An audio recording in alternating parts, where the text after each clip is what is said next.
911 down somewhere, it's emergency.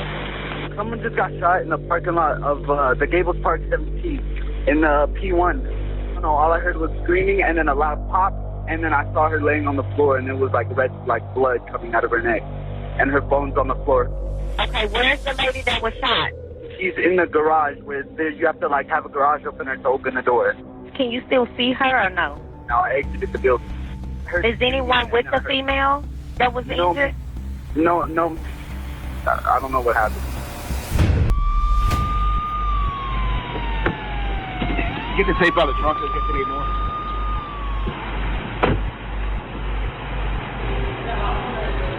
So they got cameras that come in and out of this place? Yeah, they're checking on it right now. Okay. I got a hold of the homicide detective. He's waiting on the official call. He was on our dead body. He knows about it. Okay. Because he's on. You can call him back. Yeah, he knows. We already told him. Okay. I need you and your partner, if you will, for me. One up here. So we want to cover that side to keep people from flowing through. Okay, she's back over here? Yeah. You want me to take her, or you need to stay with her? Let me go film. I've got this thing filming, so let me go film the scene right quick. Okay. I received a phone call that there was a female that had been shot and killed in a parking garage in the part of Dallas called Uptown. It's a very affluent area. During my tenure in homicide, this is the only case that I've ever had in Uptown. What's on the corner? May need to check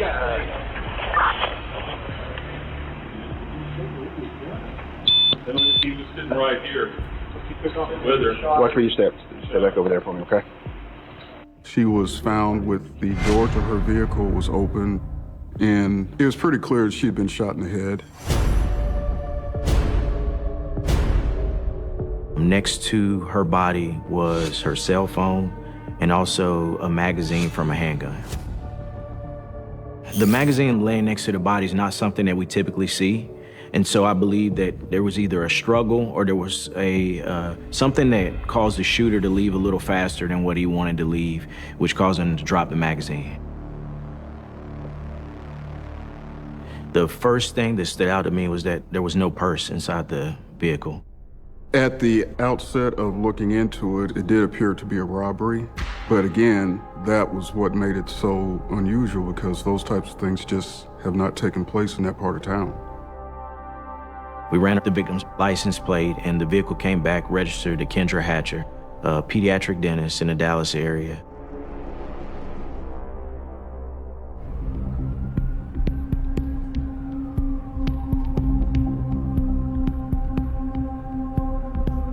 There was one camera that captured all the cars as they came into the parking garage and as they left. Reviewing the footage, I saw the victim pull into the parking garage. I don't think her car had even made it into the parking space yet before I see a dark figure walking over to her vehicle immediately. Like, it was dead on that was exactly what he was looking for.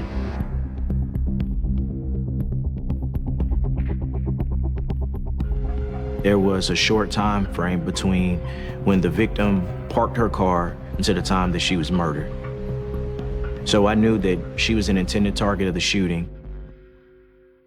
Examining the suspect vehicle was an older model Jeep. There was paint flaking off of it, and it's not the typical car that you see in Uptown.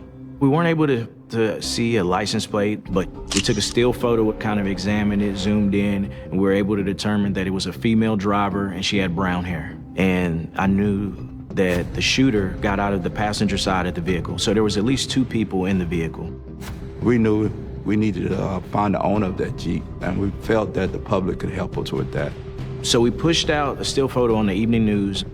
If someone recognizes this Jeep, we wanted to give them the opportunity to give us a call. We're in a race against time, so I wanted to track down any evidence possible that we could use to put this murder together and figure out what the murder was about.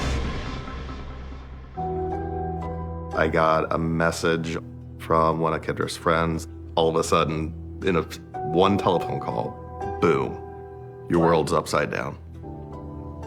Yep. I would describe Kendra as ambitious. Anything that she was passionate about, she did at 100%. And she went to dental school But she always had that passion for Spanish too. For the church, she would volunteer her dentistry time for all the kids down in Ecuador. After everything went down, I was very confused because Kendra was loved by everybody. Nobody wanted to hurt her. So it was just very odd.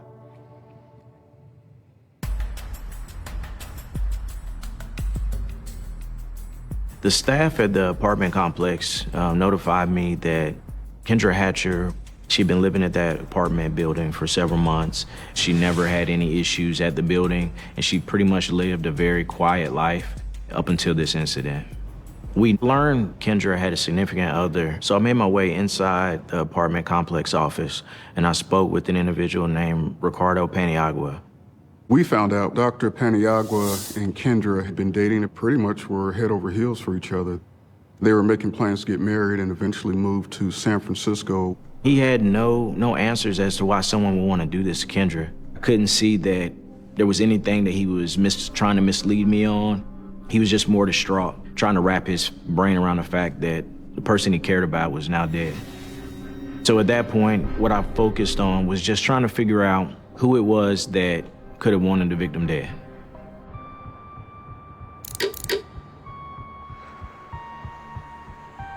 Dallas Police Department posted the vehicle over the local news stations, and the actual owner of the vehicle contacted the police. I received a phone call from Jose Ortiz. He believed that that was his Jeep on the news. Jose, he's a mechanic, and that's what he does by trade. He said on September 2nd, the day of the murder, his childhood friend, Brenda Delgado, and one of her friends named Crystal came to his shop and needed a replacement vehicle while he did some work for them on Brenda's car. So he loaned his Jeep out to Brenda. Jose provided a cell phone number for Brenda, and I was able to call her on the spot and made arrangements with some of my coworkers to pick her up and bring her to the station.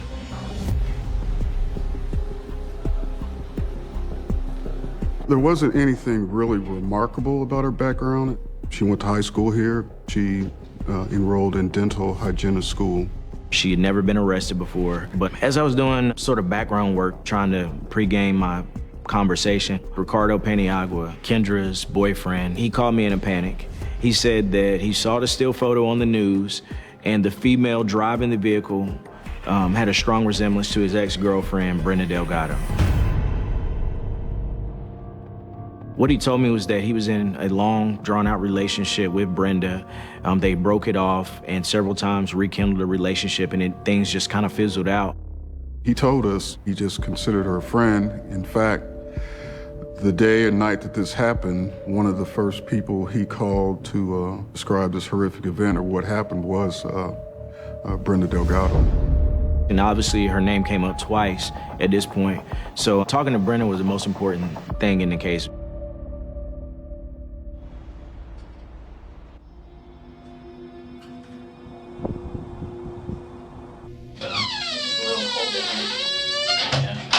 Keep it going. You mind switching chairs? Oh, of course.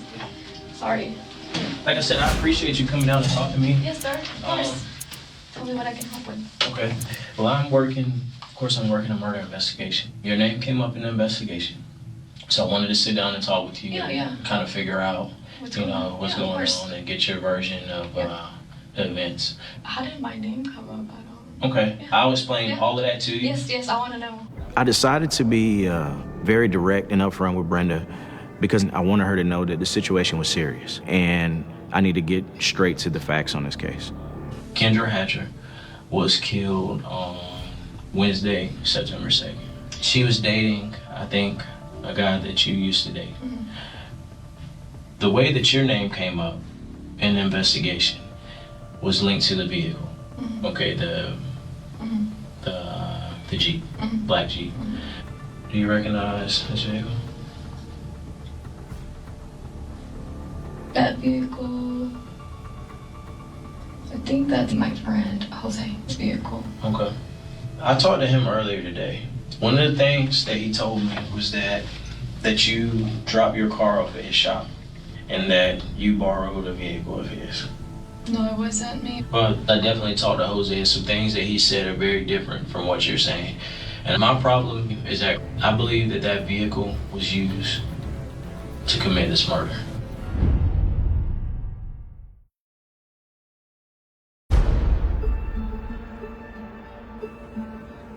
I didn't know what to do with myself.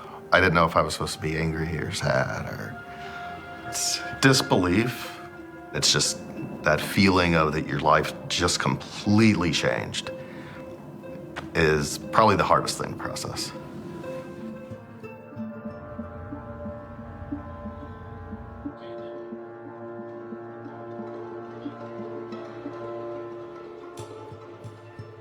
I wanted to talk to you a little bit specifically about Wednesday, what you were doing Wednesday.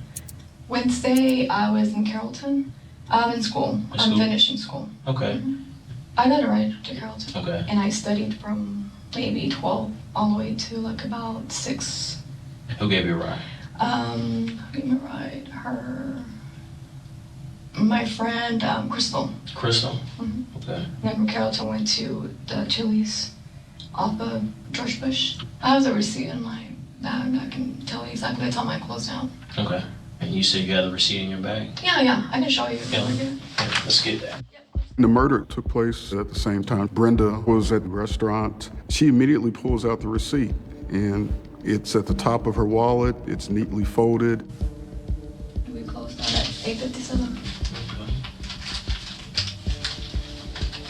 Do you mind if I hang on to this? Yeah, keep it. It was just all too convenient. And for an experienced detective like Barnes, that's what immediately caught his eye that something's not right here.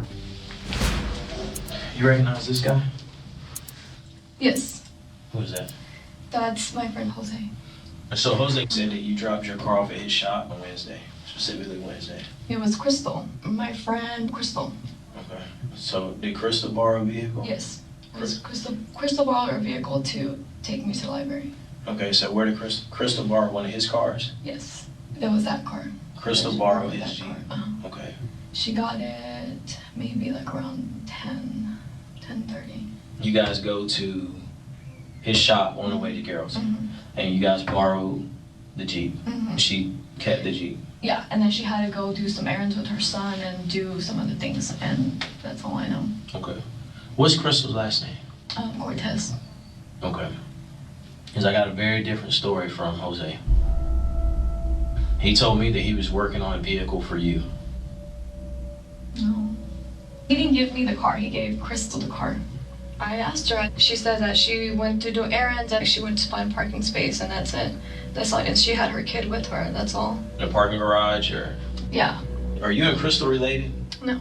Okay, because I haven't seen Crystal, but I can tell you that that picture of the young lady driving that Jeep looks a lot like you. No, she was driving. Crystal was driving that car. Well, there's more to this situation than that. There really is. Okay. What I'd like to do is give Crystal a call and see if she can come down here. Does she have a car? No, it's still not working. Okay. We'll give her a call real quick and I'll see if we can get her down here. Brenda said that her friend Crystal was inside the Jeep in the parking garage. So I felt that getting Crystal in at the same time I had Brenda there would give me an advantage of kind of using them both against each other to get the tough answers that people don't normally like giving. We reached out to Crystal, and then I had coworkers pick her up and give her a ride to the office. And I knew that I needed to keep the conversation with Brenda going while I was waiting for Crystal. I didn't want her to ask to leave or for her to shut the interview down. You keep thinking all this is you, okay? And I'm gonna tell you why. The Jeep, the way Crystal gets the Jeep is through you, Yeah. okay? The young lady that ends up dead, her boyfriend, the relation is you. You to him to her. Crystal ends up in this parking garage. Your friend's Jeep, your ex-boyfriend's girlfriend. All three of those things point back to you. That is you. You're the common theme in all of these things. So what I'm asking you is, how does this happen? There's more to this situation than somebody looking for a parking spot. Somebody looking for a parking spot never got anybody killed. Yeah, I understand. She was very unbothered, even by being at a police station talking about a murder. And I just couldn't find the emotion. That instantly is a red flag. If you can find that point to bring emotion into it, you can normally kind of break a person down and get the truth from them at that moment. When did you find out that his girlfriend was the one that was killed? Oh, That's been on the yesterday. news. Yesterday morning. And so, did you say, well, maybe my friend who is in the news on this picture with this car, maybe she knows what happened, maybe she saw something, maybe she should talk to police, maybe she can help you find out who killed your girlfriend? Did you mention any of those things? I didn't. I mean, I just didn't really think about it, you know. I was You didn't think about it? You didn't call her to try to confirm? You know, did you see anything? Did you hear anything? She said no. I mean, I said... So you did ask her? Yeah, I asked Crystal, but What? she said no. Well, here's the thing. I'm gonna find out what happened to this young lady. I owe that to her family. I owe that to her mom. Just like I would do the same thing if something happened to you. Okay? I'll step out for a minute. I will be right back. She was backpedaling and point blame every other place except for herself. It was only gonna go as far as Brenda wanted it to go. And so at this point, I knew Crystal was who I needed to talk to. Hello, how are you? Good, Crystal. Good. Nice to meet you. Nice to meet you too. Do me a favor and switch these. Oh, no problem. Okay. Your name came up in this investigation. Understandable. It was my understanding that on Wednesday, this past Wednesday, that's when the murder happened, that you were with Brenda and that you guys were hanging out. Yep. This is where we're at with this investigation. I know what happened. Okay? I'm fully aware of what happened, and I know that I know where you were parked at when this incident happened. Yes, I was in the parking lot at the time frame. I heard the gunshot, and I'm fearful for my life.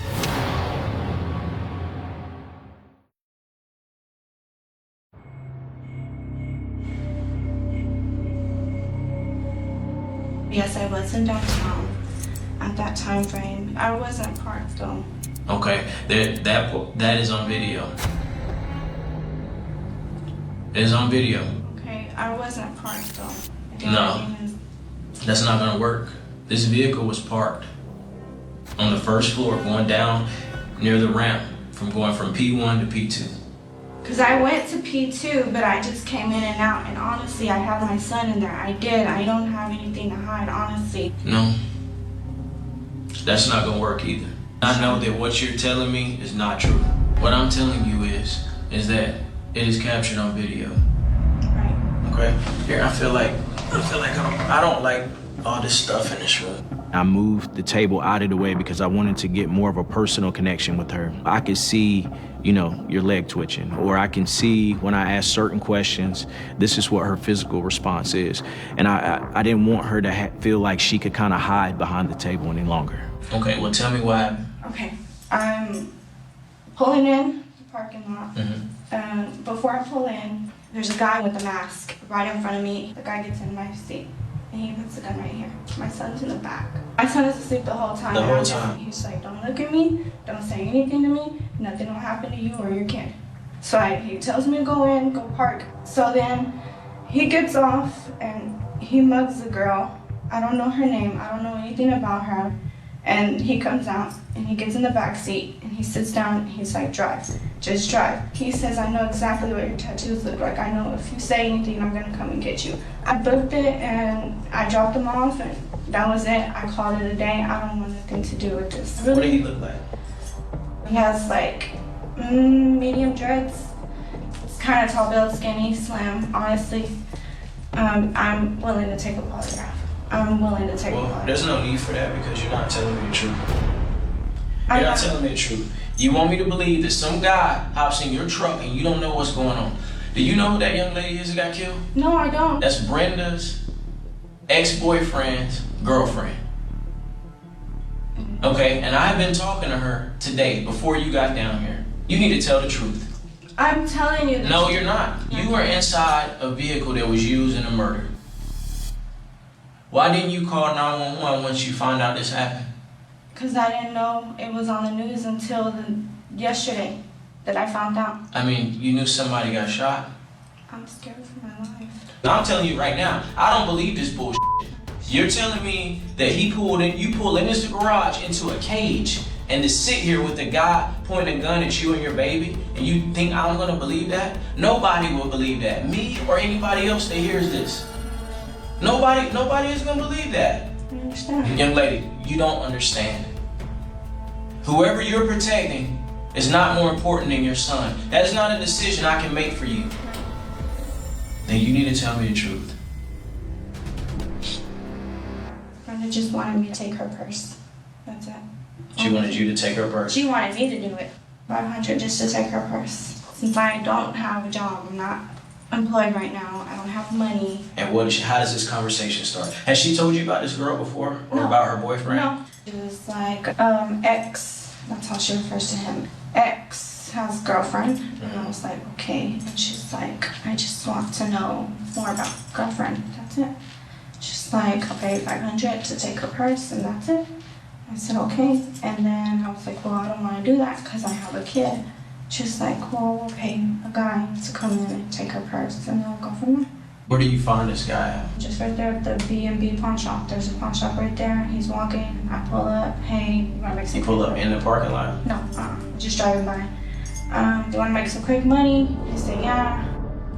Murders just don't happen like that. People don't pick up strangers and two strangers hop in a car to go and steal someone's purse and someone ends up shot in the head. I just didn't buy that. There was more truth in that story than what she had previously told me, but I still wasn't where I needed to be with her. So you're sitting inside this Jeep, inside this parking garage. Why did you park where you parked at? I wanted somebody to see me. I purposely parked there. Okay, so... Because I didn't know he had a gun. I really didn't know. Show me right here. Draw me a nice picture of what this looks like from the inside of this place, where you parked at. Okay, there's the main gate, right? There's two cars. I parked in between two cars. So he made me park there first because he said there was no cameras.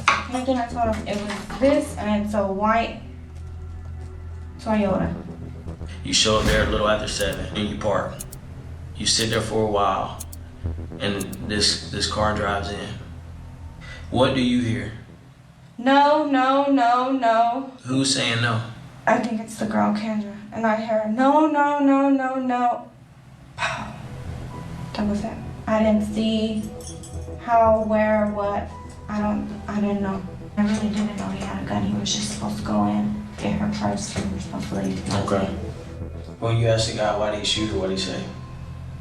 She was being stubborn and didn't want to give him the purse. I said, no, I'm going to jail. I have a son. And he said, well, you better not say anything because I'm going to kill you and your son. What did you do after you left the garage with this guy? I drove down, dropped him off where he told me to drop him off. I go get Brenda and I go home. Did you tell anybody about this? Nobody knows, nothing.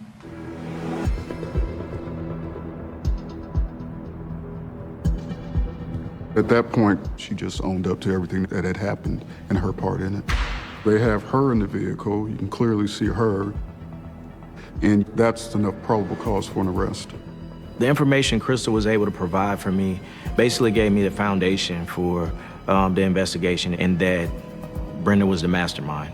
Now I want to take this information and try to use it with Brenda to see if she gives me who the shooter was and what the motive was. Just got done talking to Crystal. We had a very interesting conversation. And I know that you haven't been truthful with me. Okay. I understand what it's like to want something that you can't have. I also know what it feels like to want something so bad that you're willing to do anything for it. Sometimes people do that for money. Sometimes people do that for attention. And sometimes people do that for love. Okay? And so what I'm asking you for is for the truth.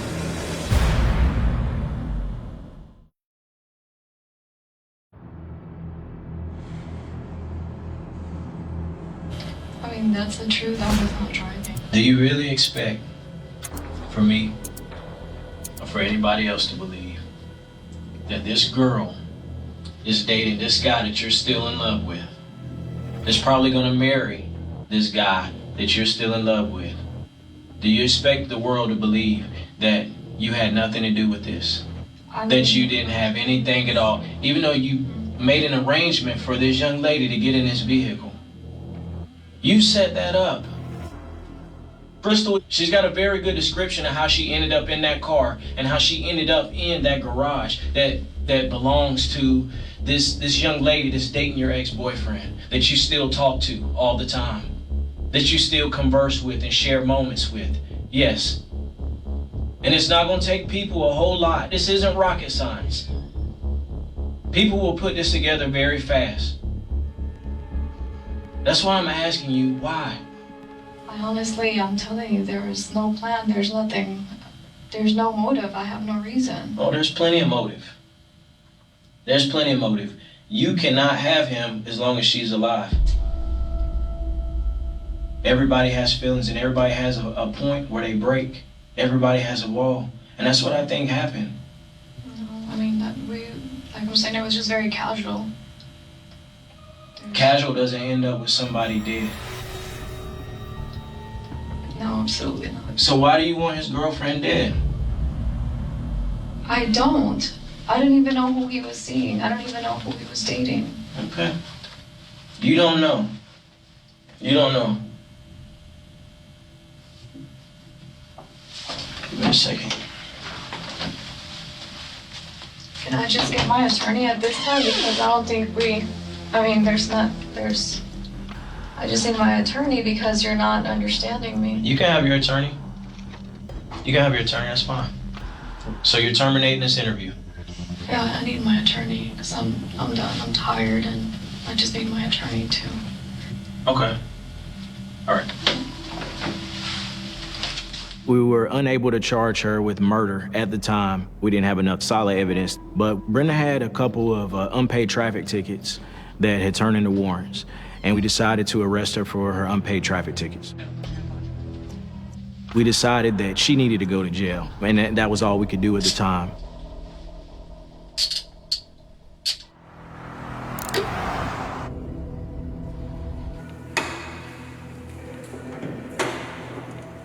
She immediately left the United States and headed to Mexico. It lets you know that you're on the right track, that this person is involved. And in fact, in court, flight can be introduced as evidence of guilt. It was one of those things that where like it just kind of sucks the air out of you for a second. Once you step foot outside of the state of Texas, my badge is no good anymore. So at this moment, the focus of the case was now identifying the shooter. Crystal is our best witness. If we are gonna get Brenda, if we are gonna get a shooter, we're gonna have to use Crystal.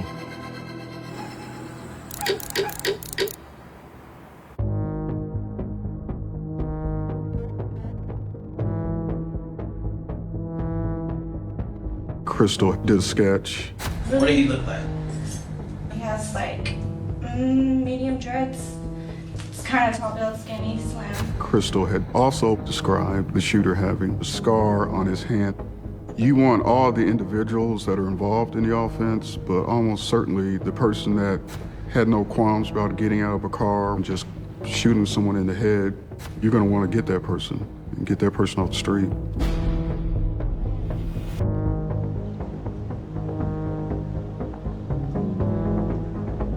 We basically took Crystal's phone records, Brenda's phone records, and we were able to come up with a number that was similar to both records that they'd spoken with numerous times, and we found that number was contacted on the day of the murder. They identify who the phone number belongs to, find out his name is Christopher Love. They're able to locate a actual photograph of Christopher Love, and he resembles the sketch that Crystal had provided. One thing that I was able to learn about him is that he'd been arrested numerous times in his life, going all the way back to his juvenile years. He's got a criminal history for some violent offenses, and he had also done some time for his involvement in those offenses. I feel pretty good about the possibility that this is my shooter. So we did a ping order on the phone, which allowed for us every 15 minutes to track a physical location of this phone.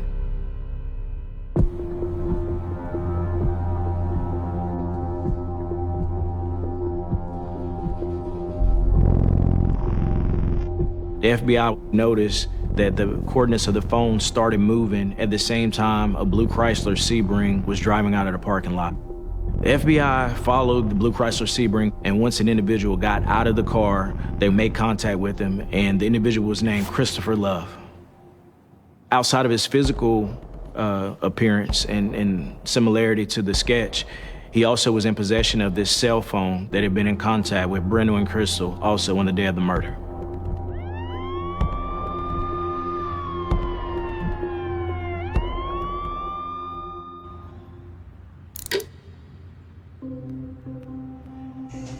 The interview with Christopher was very challenging. He was pretty much unknown to the case until a few minutes before I'm sitting down with him in a room. The surveillance video of the murder, I couldn't 100% say that it's him because it's a grainy video. But I'm gonna work him as long as I need to get him to tell me the truth. My name's Detective Orange. I'm working a murder investigation. Your name came up during the investigation, okay? There was a dentist that was killed. Have you heard anything about that?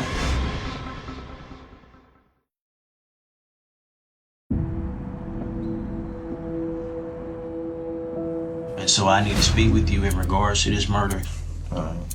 This is my partner, Chaney. What's up, man? Let me see your hands real quick, man. I was looking at your hands earlier. You got a scar right here on this hand. What happened to your hand right here? Somebody shot me. You got shot? Mm-hmm. They tried to rob me in Memphis. They tried to carjack me anyway. The bullet hit my hand right there. They noticed the scar on his hand that Crystal had described the shooter having. It's a match. That by itself is enough of what we call probable cause, but it wouldn't have been enough for a conviction. Okay. Well, here's the thing, man. Me and my partner got called in on September 2nd to work a murder over in Uptown. You know where Uptown is in Dallas? No. Have you heard anything about that? There was a dentist that was killed. A dentist? A dentist. Kendra Hatcher was killed in a parking garage. That got anything to do with me. Okay. You know a female by the name of Crystal? You don't know Crystal Cortez? What about a Brenda Delgado? No. Have you ever seen this girl? I don't think so. Okay. What is it? I don't know these people. Let me ask you this. Have you ever rode in a black Jeep Cherokee? I ain't riding no Jeep Cherokee. Okay. Your name came up in this investigation as being friends with these two girls. that you know these two girls. From where? Here? Well, I don't know how you met them. That's why I'm talking to you today, to figure out if you do know them. And if you do know them, you know, maybe there's a reason why you know them. No. What I'm interested in is how your phone number would end up in these girls' phones. I ain't gonna tell me. Probably weed. You ever go to North Dallas? No reason your phone records would put you there either, is it?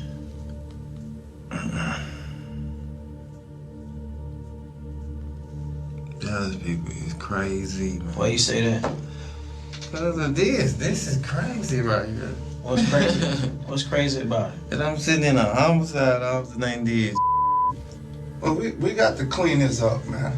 This young lady right here was able to very distinctly provide me details about how you look and where she has been with you.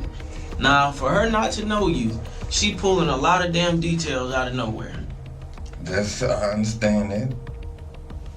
And whatever you say is cool. But I didn't do this, bro. Now I'll ask you about the next girl, lady. And she's right here. To me, she's a lethal, like a lethal weapon. She's the one that, you know how when they put when they looking at a crime family, they always have the top picture at the top, and then they have a spider web coming down. Well, her picture's up there. She's number one. You get what I'm saying? Mm-hmm. Let me ask you, once we get her, when she says she know you, she point the finger at you. That's not about me. I don't know if she's gonna point the finger at me because I can't control her. That's a yes or no question, sir. I just said she don't know me. No, she don't know me.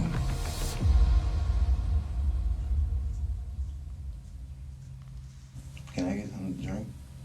Yeah, what you want to drink, man? I want some coffee, but I don't take anything. Man, why does people talking like you are involved in this situation, man? That's what I'm thinking about right now. Huh? I said that's what I'm thinking about right now. And they providing facts of how to prove that you're involved in it. Man, I don't give a what they provide. He's nonchalant. He doesn't know anything. He didn't do it. You know, this goes on for hours. I don't have good. A lot of times people call me for weed on my phone. I don't know them. I know I ain't never rolled with them for sure. Ain't no weapon. I got a charge right now for a weapon. These places ain't got no cameras. They what these ladies got killed? Come on, you know I got cameras. So they know what the shooter look like. It's a lot of stuff that is being done to this case. So we're rolling into the next morning. At that point, we had been up all night, and we're taking a break from the interrogation to kind of refocus and reshift. One of my coworkers went out to the auto pound where Christopher Love's car was at, and the K9 began doing a sniff search on the blue Chrysler. The K9 alerted to gunpowder immediately, and they found a Smith & Wesson .40 caliber handgun tucked behind the center console and on the passenger side of the vehicle. The magazine laying next to the body belonged to a .40 caliber Smith & Wesson handgun. We did ballistic testing, and we knew it was the firearm for the murder. It kind of gave me a second wind. Everything kind of opened up for me again, so I wanted to confront him with a picture of this firearm and give him an opportunity to explain it. We need to have a conversation, all right? We need to search one of your car. And we found a gun in your car. I found a gun in your car. All right. You ever seen a gun before?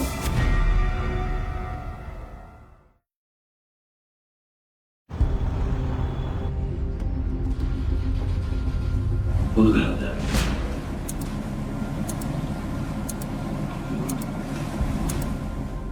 Detective Barnes confronted him with a murder weapon, and then that's when you start seeing him being more willing to share information. How did you get linked up with Brenda? Crystal. So give me a rundown of this day, man. I got up, went over there, served a little weed. Crystal. She came over there about 5, and we rolled over there. Where'd y'all go? Downtown. How did you know what time to be there? I didn't. They knew all the information. All my information was to snatch an ID. I need the ID, the ID, the ID. That's all it was, the ID. Who else was in the car with y'all? There wasn't nobody but us. Her son went in there? No. Yeah, no. It was just you and Crystal in there? Yeah. What kind of conversation did you have with Brenda about this? Or what did she tell you? She claimed they was the cartel.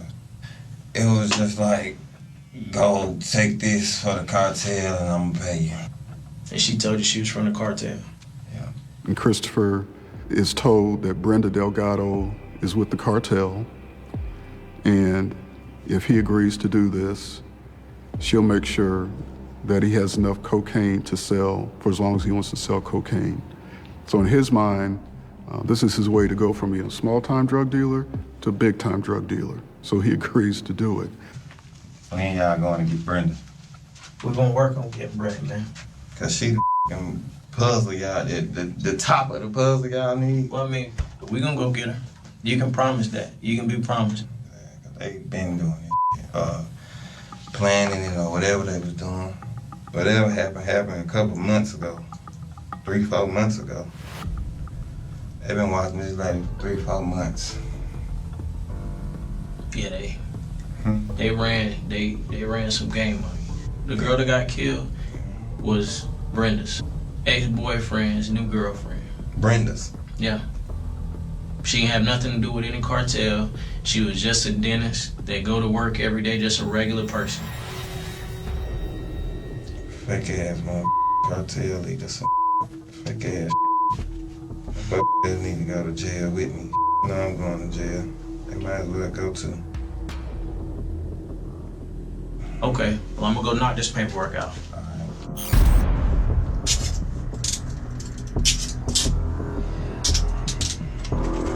It was a very quick and like short-lived round of high fives going around the office. But I think the immediate thing was, what can we do now to get Brenda in custody?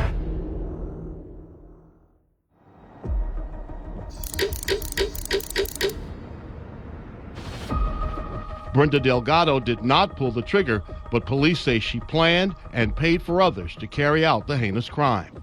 Now she's become the 9th woman in history to make the FBI's 10 most wanted list since it began in 1950. After placing her on this list, we started receiving phone calls relaying intelligence of where her whereabouts were at.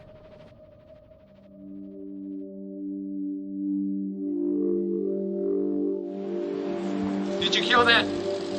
Did you kill the dentist?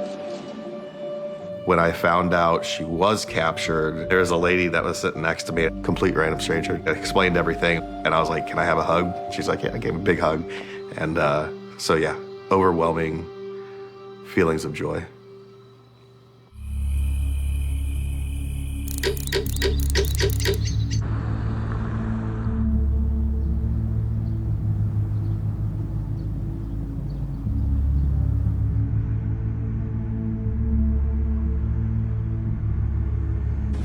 You introduced me to new feelings of absolute hatred and disgust, things I never thought I could feel before. Your ability to destroy lives both emotionally and physically is despicable and incomprehensible. You are a shame to humanity and you are a destroyer of lives. May God have mercy on you.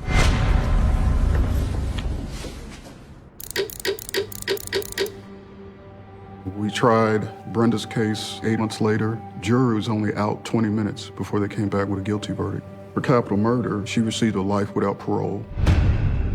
Brenda Delgado, justice has been served for the people whose lives were touched in one way or another by this incredible, amazing woman who I was honored to be Kendra Hatcher's mother.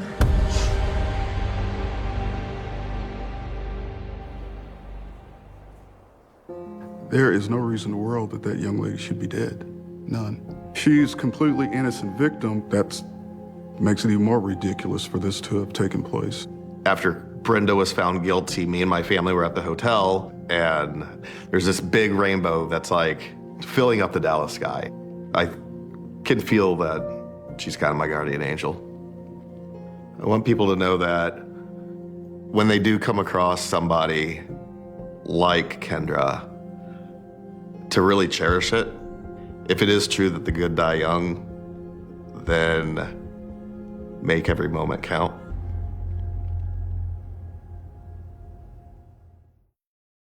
It begins with a sound no one remembers hearing at the time.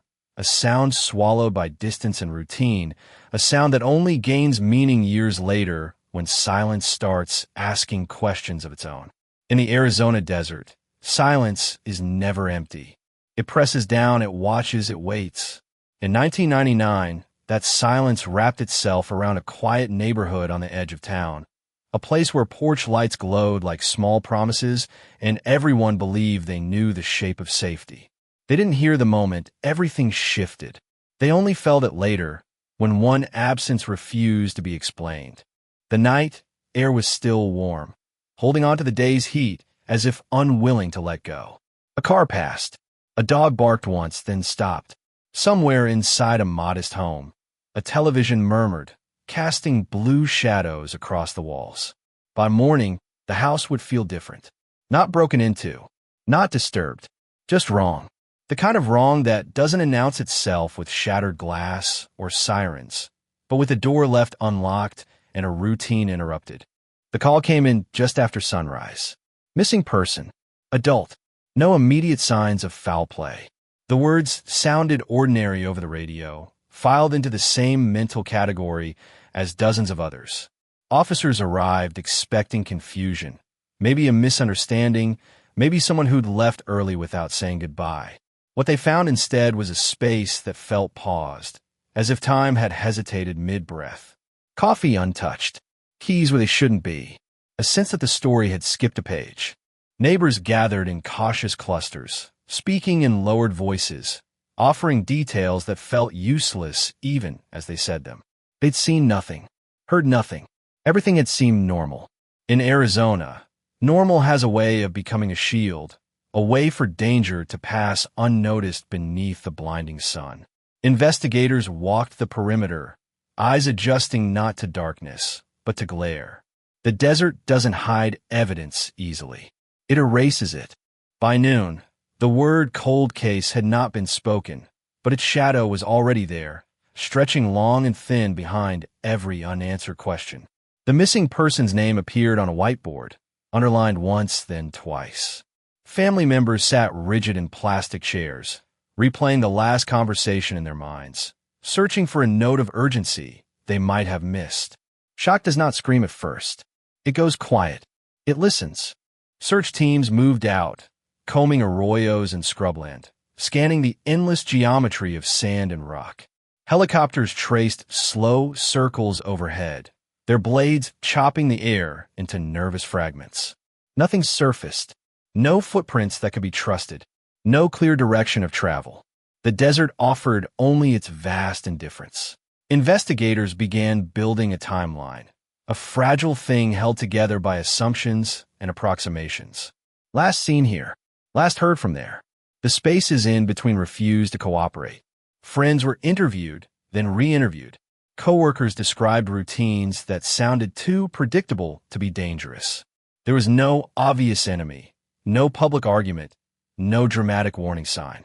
The absence of motive became its own kind of presence, looming larger with every dead end. By the third day, the language shifted. If found, if information comes in. The search perimeter widened, then stalled. Leads arrived in bursts, frantic and hopeful, only to collapse under scrutiny. A sighting at a gas station that turned out to be someone else. A car that matched the description but not the timeline. Hope flared, then dimmed, over and over, until exhaustion dulled its edges. The community felt it collectively, a low-grade unease settling into daily life. Parents watched their children more closely. Doors were locked earlier. People glanced twice at strangers, then hated themselves for it. The idea that someone could vanish without sound, without struggle, without explanation, gnawed at the town's sense of order. This wasn't how things were supposed to happen.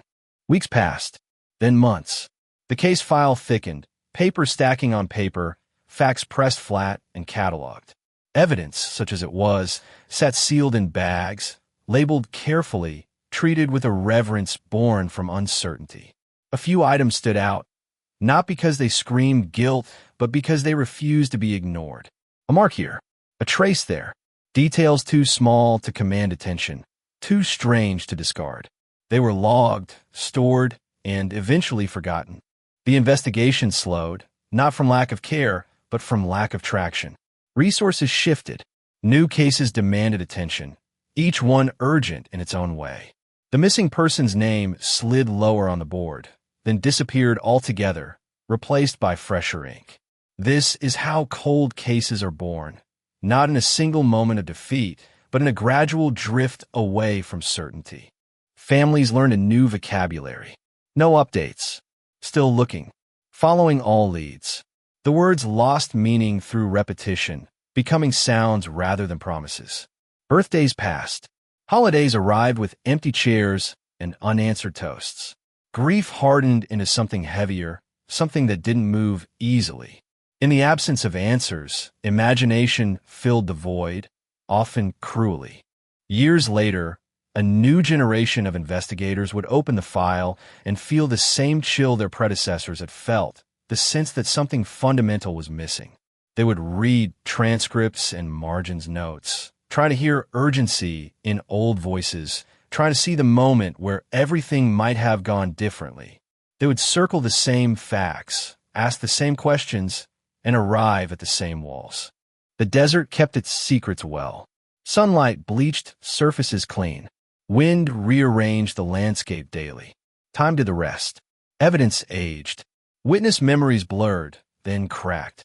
Some people moved away. Others died. The case remained, suspended in an uneasy limbo between solved and forgotten. But even in dormancy, a cold case is not truly asleep. It waits, patient and persistent, for the world to change around it. Technology advances. Databases grow. Techniques once considered science fiction become routine. Somewhere in an evidence locker, a box sat untouched, its contents labeled in fading ink, carrying within it a potential no one yet knew how to unlock.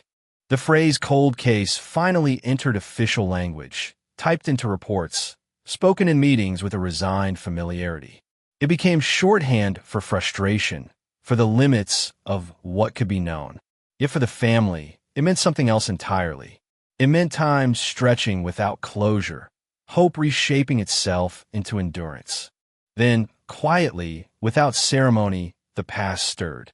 An audit, a reorganization, a routine review of stored evidence triggered by a grant application and a new set of eyes. Boxes were moved. Shelves were cleared.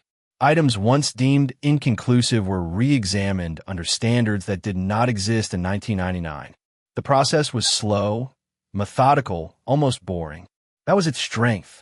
A technician paused over a piece of evidence that had never been headline-worthy. No dramatic backstory. No obvious link to a suspect. Just something collected because it was there, because procedure demanded it. At the time, it had yielded nothing usable. Now it was run again, fed into systems built to see what earlier tools could not. The result did not arrive with fanfare. It appeared as data, numbers aligning in a way that made the technician sit back and look again. Not a name. Not yet. Just a possibility, sharp enough to demand attention, quiet enough to avoid celebration. The kind of result that changes posture, that straightens backs and lowers voices. Supervisors were notified.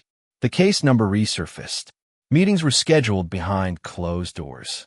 Old files were pulled, dust shaken loose. A narrative that had long been static began to shift, its outlines redrawn by a single, stubborn fact. Decades-old evidence, finally speaking. The implications rippled outward. If this was real, if the data held, it meant the case had never truly been empty. It had been waiting for the right moment, the right tools, the right patience. Investigators felt a familiar mix of caution and adrenaline. They had been here before, chasing promising leads that led nowhere. This time felt different, but feeling was not enough. Verification followed, then confirmation. Each step tightened the focus, narrowing the field from the abstract to the specific. A name began to form at the edges of the investigation, not yet public, not yet official, but heavy with consequence. The past and present started moving toward each other, slowly, inevitably. No one announced it to the family yet. Not until they were sure. Not until the ground felt solid beneath their feet. The weight of expectation was too great to risk another collapse. Instead, the machinery of justice turned quietly, gathering warrants, tracing movements, rebuilding a life long assumed ordinary. Somewhere, unaware or pretending to be, a person went about their routine as they always had, the desert sun rising and setting without comment. The case they thought buried was waking up, piece by piece, memory by memory. The silence that had protected them for years was thinning. And in Arizona, where nights still carry heat and the ground remembers every footstep longer than people think, the past prepared to knock on a door it had been waiting decades to find. The file did not reopen with a slam.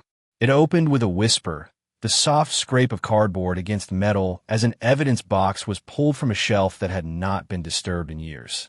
The room smelled faintly of dust and disinfectant, the air conditioned to a steady, emotionless chill. Fluorescent lights hummed overhead, indifferent to the weight of what they illuminated. Inside the box, time waited patiently, folded and sealed, labeled in a hand that belonged to someone who had long since moved on. The evidence itself looked unremarkable. Ordinary, even. That was the most dangerous thing about it. In 1999, it had been collected because protocol demanded thoroughness, not because anyone believed it would matter. Back then, technology had shrugged at it. No usable profile. No clear direction. It had been logged, archived, and effectively put to sleep. Now, with new methods and sharper tools, it stirred. The technician who ran the sample again did so without ceremony. This was not a moment staged for drama. It was part of a backlog, a routine reprocessing driven by updated grants and quieter ambition. But when the preliminary results appeared on the screen, something in the pattern refused to be ignored. The technician leaned closer, adjusted parameters, ran it again. The data did not change. It clarified. Still, caution ruled. No one spoke the word match. Not yet. The results suggested a partial alignment, enough to warrant escalation, but not enough to declare victory. In cold case work, restraint is survival. Too many investigations had burned themselves out on excitement alone. This time, the chain of verification tightened carefully, each link tested before the next was added. Supervisors were briefed in a room with no windows. The conversation was measured, almost restrained to the point of severity. What did the evidence actually say? What did it not say? What assumptions were being smuggled in under the guise of optimism? The answers were logged, revised, and logged again. Only when consensus emerged did the case begin to move. Old reports were reread, not for conclusions, but for context. Investigators searched for what had been overlooked, what had been dismissed as irrelevant noise. They read margins more closely than paragraphs, noticing hesitations in phrasing, moments where certainty had been implied rather than proven. The missing person's last known movements were mapped again, this time with fresh eyes and fewer assumptions. Patterns emerged slowly, not the kind that jumped out, but the kind that aligned when pressure was applied from multiple angles. A late-night errand that no one could fully explain. A vehicle description that had been considered too generic to pursue. A name mentioned once in passing, never followed up because it didn't fit the prevailing theory at the time. The past had been crowded with possibilities. The present demanded focus. The partial profile was entered into national systems, its reach extending beyond state lines, beyond a narrow geography that had once defined the case. Databases hummed quietly, comparing, excluding, refining. Hours passed, then days. Investigators checked status updates with deliberate restraint, careful not to read meaning into silence. When the notification finally arrived, it did not announce itself with clarity. It was tentative, technical, framed in probabilities rather than absolutes. But it was enough. A connection, faint but undeniable, linking the decades-old evidence to an individual whose name had never appeared in the original investigation. Someone who had lived quietly, consistently, without drawing attention. Someone who had aged into invisibility. Background checks began immediately. Employment records, residences, known associates. The timeline rebuilt itself around this new center, stretching backward and forward to test its integrity. The individual had been in Arizona in 1999, not prominently, not obviously, but present, close enough to matter. That proximity sent a ripple through the task force, a shared recognition that something long assumed impossible was now plausible. Surveillance was authorized cautiously. No confrontations, no dramatic approaches, just observation. The subject's routine unfolded with almost painful normalcy. Morning departures, afternoon errands, evenings spent indoors. A life that gave nothing away, that appeared indistinguishable from thousands of others. This, too, was familiar. The most unsettling cases often were. Investigators debated strategy late into the night. If they moved too fast, they risked alerting the subject and losing whatever fragile advantage they had gained. If they moved too slowly, evidence could slip away again, this time forever. The balance between urgency and patience felt razor thin. Decisions were made collectively, each one weighed against the lessons of past failures. Meanwhile, the family remained unaware. They lived in a state of cautious acceptance, hope tucked carefully behind routine so it would not bruise easily. Every phone call still carried a flicker of anticipation, quickly smothered by experience. They had learned not to ask for updates too often. Silence had taught them humility. The community, too, had settled into a quiet forgetting. New faces replaced old ones. Businesses changed hands. The missing person story became a footnote, occasionally resurfacing in local retrospectives or anniversary articles, always framed as a mystery that time had moved beyond. Few believed it would ever change. Inside the task force, momentum built without noise. Forensic experts re-examined secondary evidence. Items once dismissed as inconclusive. New techniques extracted information that had been inaccessible before. Fibers spoke. Residues hinted. The story grew denser, more textured, less abstract. The case was no longer defined by absence alone. The partial DNA profile tightened further, upgraded through additional analysis. The probabilities sharpened, edging closer to certainty. Legal counsel was consulted early, ensuring that every step aligned with procedure, that no shortcut could unravel years of work in a courtroom. The goal was not just an arrest. It was endurance under scrutiny. Investigators prepared a warrant request with meticulous care. Affidavits were written and rewritten, each sentence stripped of speculation, anchored to fact. Judges asked questions. Good questions. The kind that forced clarity and reinforced discipline. When approval finally came, it did so quietly, without ceremony. Authority granted. Responsibility affirmed. The plan formed around timing. A late-night approach minimized risk, limited visibility, reduced the chance of public spectacle. The desert, after all, belonged to the night as much as the day. Darkness offered cover, not just for those who hid, but for those who sought truth without chaos. As the date approached, tension crept in despite everyone's best efforts. This was the moment cold cases dream of and fear in equal measure. A single misstep could collapse everything. Teams reviewed protocols again and again, rehearsing movements until they became instinctive. Radios were tested. Baiklas positionat. The desert listened. On the evening of the operation, the sky stretched wide and clear, stars sharp against the black. Heat lingered even after sunset, radiating from asphalt and stone. The target residence sat quietly, lights on inside, curtains drawn. From the outside, it looked unremarkable. It always had.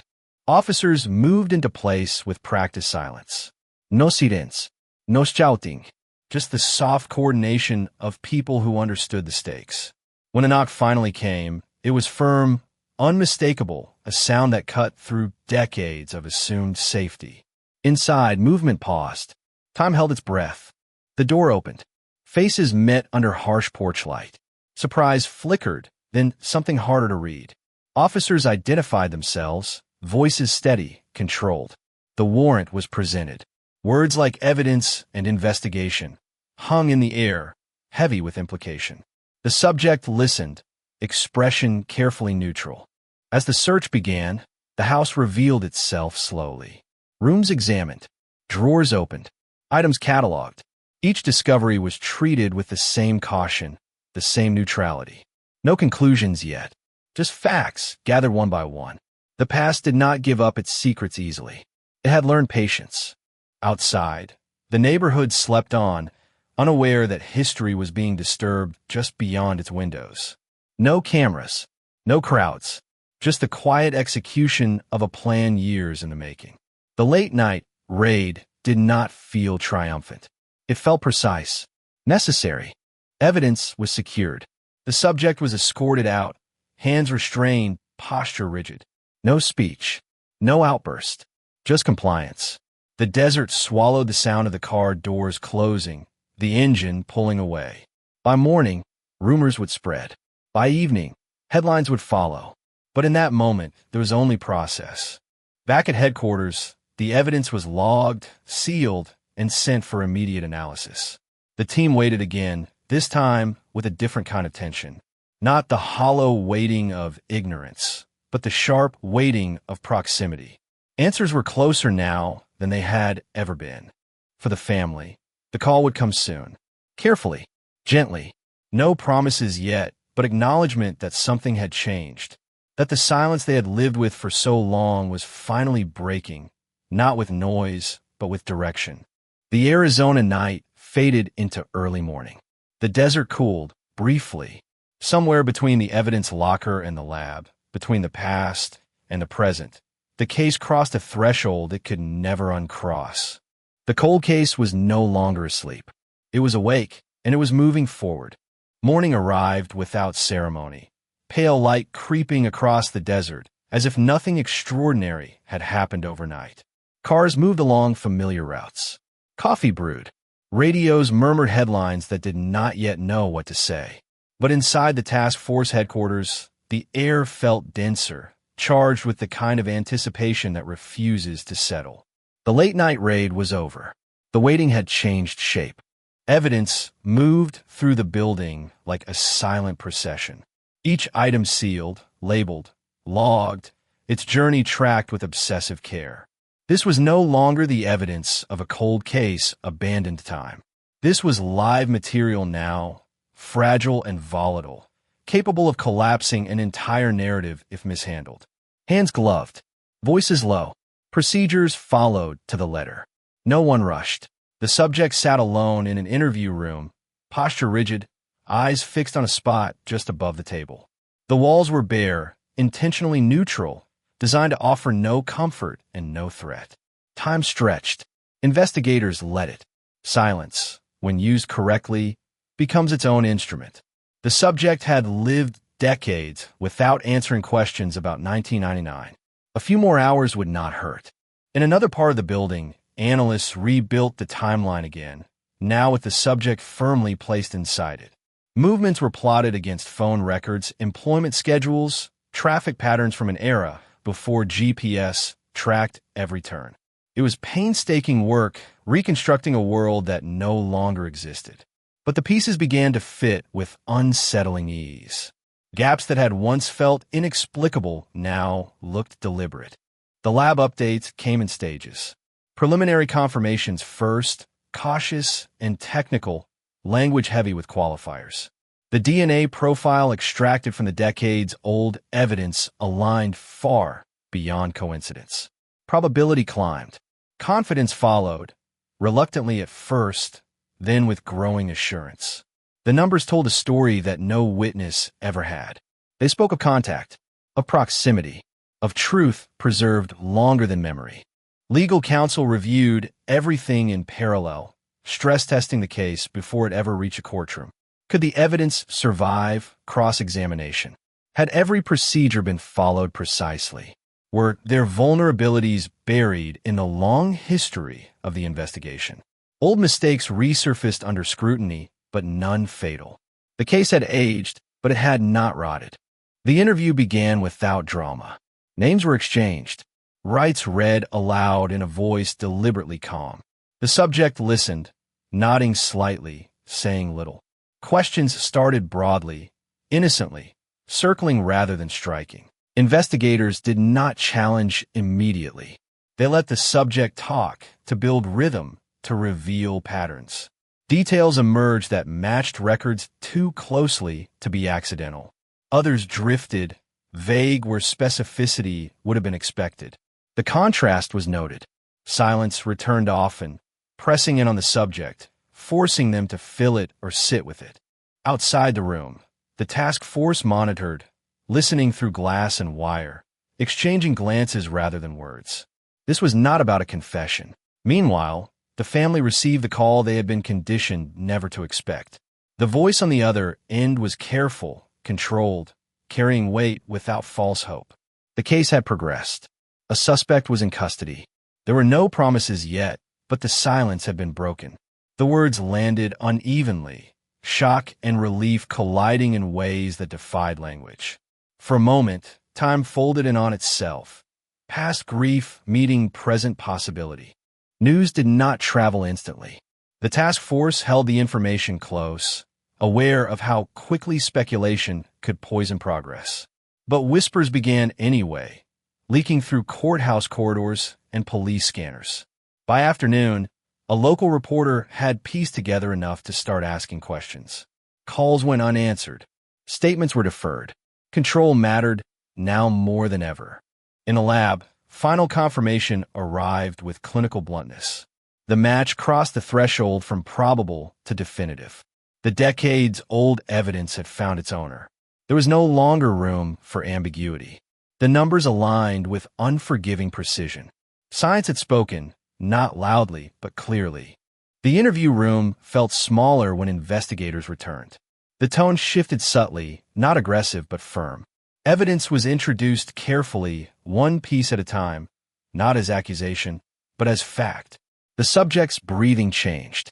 Eyes flickered. The practiced neutrality faltered just slightly. Questions tightened. Timelines were presented. Inconsistencies highlighted without theatrics. The past, long compartmentalized, was being reconstructed in front of the subject with a clarity that left little room to maneuver. Silence stretched longer now, heavier. When the subject spoke, the words came slower, weighed down by calculation. Still, there was no dramatic collapse, no tearful admission, no shouted denial, just resistance eroding under the steady pressure of inevitability. Investigators did not push for confession. They didn't need it. The case had grown beyond reliance on cooperation. Truth no longer depended on memory or willingness. By evening, charges were formalized. Paperwork moved swiftly, efficiently. Mugshots were taken. Fingerprints rolled, this time into systems that would remember them indefinitely. The subject was processed not as a mystery, but as a defendant. The transformation felt surreal to those who had lived with the case as an abstraction for so long. The family was notified again, this time with more substance. An arrest had been made. Evidence was strong. The words landed with weight that took time to settle. There was no immediate celebration. Relief arrived cautiously, like someone stepping onto ice they did not yet trust. Years of disappointment had trained them well. As night fell, the story finally broke. Headlines framed it as a shock, a stunning development, a cold case revived by science and patience. Cameras appeared outside the courthouse. Microphones crowded spokespeople who repeated the same careful phrases. Justice system. Ongoing investigation. Respect for the family. The public leaned in, hungry for resolution. Inside the task force, reaction was muted. Satisfaction existed, but it was tempered by exhaustion and restraint. This was not an ending yet. It was a transition. The work ahead would be just as demanding, just as unforgiving. Trials do not care about narrative beauty. They care about precision. The evidence locker felt different now, less like a graveyard and more like an archive of testimony. Items once mute had spoken. Others might follow. The case file was no longer frozen in time. Pages were added, dates current, language alive. The subject was transferred to a holding facility under cover of darkness. No statements, no spectacle, just procedure. The desert watched, impassive, having seen worse and forgotten most of it. But this, finally, would not be forgotten. In the days that followed, investigators replayed every step, every decision, searching for weaknesses. None were found that mattered. The case held. It breathed. It endured scrutiny because it had been built slowly, deliberately, without shortcuts. The long wait had been its strength. For the family, sleep came unevenly. Memories surfaced uninvited. Questions they had buried resurfaced, demanding attention. Closure, they learned, was not a door that swung open all at once. It was a corridor, long and narrow, lined with echoes. But for the first time in decades, it led somewhere. Arizona returned to its rhythms. The sun rose. Heat shimmered. Life continued. But beneath it all, something fundamental had shifted. A story that had once ended in silence now had a voice. A cold case had crossed into the present, carrying with it the weight of every year it had been denied. And as the legal process began its slow, methodical march forward, one truth settled in quietly, unmistakably. Time had not erased the crime. It had preserved it, waiting for the moment when patience, technology, and resolve would finally converge. The past had been summoned, and it had answered. The courthouse woke before the city did, lights burning in offices where sleep had become optional. Paper rustled, screens glowed, coffee cups accumulated like markers of endurance. This was the phase that never made headlines, but determined everything that followed. The quiet grind where cases either hardened into certainty or fractured under their own weight. The Arizona 1999 cold case had crossed into daylight, and daylight is unforgiving. Prosecutors moved through the file with surgical caution, rereading reports written by people long retired, some deceased, their names preserved only in margins and signatures. Every sentence mattered now. Every assumption was interrogated. Why was this witness interviewed twice, but not a third time? Why was this alley canvassed, but the adjacent block ignored?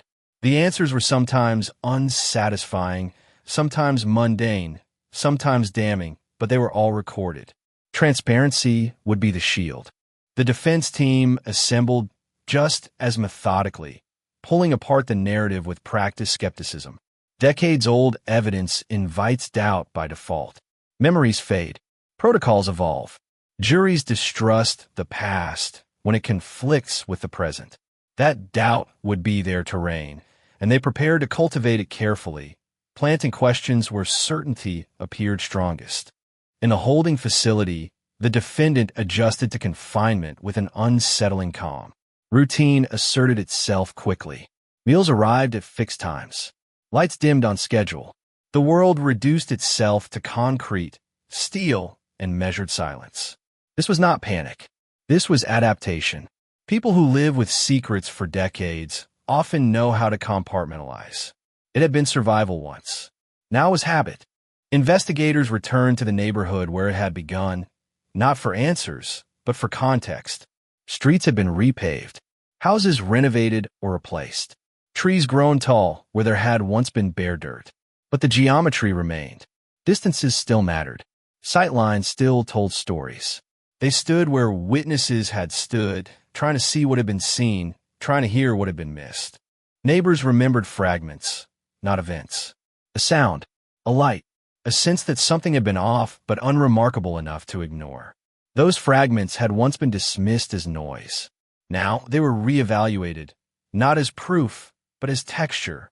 Crimes rarely announce themselves clearly. They blur into the background of ordinary life. The victim's name appeared again and again in documents, but saying it aloud in meetings still caused a pause. Names have weight when spoken. They collapse distance. Photographs resurfaced, scanned and enlarged. Faces from another era staring back with unsettling immediacy. This was not an abstraction. It never had been. Time had only made it easier to forget that. Media coverage intensified, inevitably simplifying what had taken years to untangle. Headlines emphasized the dramatic elements, the late-night raid, the scientific breakthrough, the arrest that arrived like a ghost from the past. Viewers leaned forward, absorbing the story as entertainment, unaware of the discipline required to prevent it from unraveling under scrutiny. Behind closed doors, strategy dominated conversation. Which evidence would anchor the case? Which details would be withheld until necessary? Which witnesses could withstand cross-examination without collapsing into uncertainty? The prosecution understood the risk of overreach. The story did not need embellishment. It needed restraint. The defense focused on time itself as their primary ally. They highlighted what could no longer be verified, what could no longer be recreated. They questioned the integrity of evidence storage from an era before digital tracking. They spoke of contamination, of evolving standards, of the danger of applying modern confidence to outdated methods. It was a familiar playbook, effective when executed with discipline. In the lab, experts prepared to explain not just results, but process. They rehearsed language stripped of jargon, metaphors designed to translate probability into comprehension. They knew the skepticism they would face. Science, when presented poorly, can sound like magic, and magic invites disbelief. Precision would be their defense. The family remained mostly silent, shielded from cameras, choosing absence over spectacle. Grief does not perform well under lights. Their presence would come later when it mattered most. For now, they observed from a distance, absorbing developments with cautious resolve. Hope had returned, but it wore armor. As pretrial motions began, the courtroom filled with a tension distinct from trial itself. This was chess, not theater. Arguments unfolded around admissibility, around whether the past could speak legally in the present. Judges listened with practiced neutrality, aware that every ruling would ripple outward, shaping the narrative before a jury ever heard a word. Outside, public opinion oscillated. Some celebrated the arrest as long overdue justice. Others expressed unease, wary of cases revived by technology alone. Comment sections filled with certainty from people who would never sit in deliberation. The noise was relentless, but irrelevant. The law moved slower than outrage by design. Investigators reviewed the interrogation recordings again, noting moments that might be misconstrued. Tone matters. Silence can be weaponized by interpretation. They cataloged everything, anticipating how each frame might be dissected. This was not paranoia. It was preparation. The defendant's past was examined not for morality, but for relevance. Patterns, associations, movements. The years between 1999 and now were scrutinized for echoes, for repetitions that might suggest inevitability rather than anomaly. Some findings were inconclusive, others unsettling. All were documented.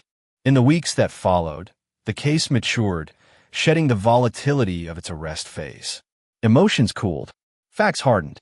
The narrative stabilized into something less cinematic, but more durable. This was necessary. Trials are not built on shock. They are built on coherence. Witnesses were located, some reluctantly, others eager to finally speak. Time had loosened tongues, softened fears, but it had also distorted memory. Investigators navigated this carefully, corroborating where possible, discarding what could not be supported. The temptation to include everything was resisted. Excess weakens cases. The judge's rulings began to define the battlefield. Evidence admitted, evidence excluded, boundaries drawn. Each decision reshaped strategy. Both sides adjusted without complaint, understanding that adaptation is not concession. It is survival. The victim's story was reconstructed again, this time with legal framing. Not just what happened, but how it would be presented. Language was chosen deliberately, avoiding sentimentality without erasing humanity. The goal was clarity, not persuasion. Persuasion would follow naturally if clarity held. As trial approached, the weight of expectation pressed down on everyone involved. This was no longer just a case. It was a referendum on patience, on whether the promise of justice extended beyond immediacy. The courtroom would become the arena where decades collided, where past and present argued for dominance. The defendant was brought to court in daylight for the first time. Cameras clicked. Faces blurred into a wall of observation. There was no expression to read, no obvious tells. Just composure, carefully maintained. The optics mattered, but appearances rarely tell the full story. Jury selection loomed, its own quiet drama. Ordinary citizens would soon carry the burden of extraordinary judgment. They would be asked to listen without bias, to weigh evidence without emotion, to decide whether the past had been proven beyond doubt. It was a heavy ask. The system offered no lighter one. In the evenings, the task force offices emptied slowly. Lights flicked off one by one. Desks cleared of paper that no longer needed to be there. The case lived on in secure servers, in sealed rooms, in minds that refused to let go. For those who had carried it this far, sleep came reluctantly. Arizona's nights remained vast and indifferent. Stars burned with the same quiet intensity they always had. The desert kept its secrets well, but not forever. This one had surfaced, demanding to be heard, demanding to be tested. The cold case had reached the threshold where resolution becomes possible, but never guaranteed. Everything ahead would be deliberate, slow, and unforgiving. There would be no shortcuts now. Only process. Only proof. And as the courtroom prepared to open its doors, one truth echoed beneath the procedural calm, steady and insistent. Time had finally stopped working as a shield. Now it would serve as a witness. The courtroom air felt heavier than the desert heat outside, conditioned and recycled, yet thick with anticipation, the kind that settles into lungs and refuses to leave. Wooden benches creaked as people shifted, every small sound amplified by the silence that followed. This was no longer an abstract revival of an old file. This was confrontation. The Arizona 1999 cold case had crossed into ritual, into the formal choreography where truth is not discovered but tested. Jury selection unfolded slowly, almost painfully so. Faces passed through the box like fleeting impressions, each one scrutinized for bias, for preconceived certainty, for the subtle tells of someone who had already made up their mind. Questions came measured, neutral on the surface, sharp underneath. What do you think about DNA evidence? Do you believe people can get away with murder for decades? Can time itself compromise justice? Some answered confidently. Others hesitated. Hesitation mattered. Those selected carried their own histories into the room. Invisible, but influential. None of them had lived the case. None of them had waited decades for its return.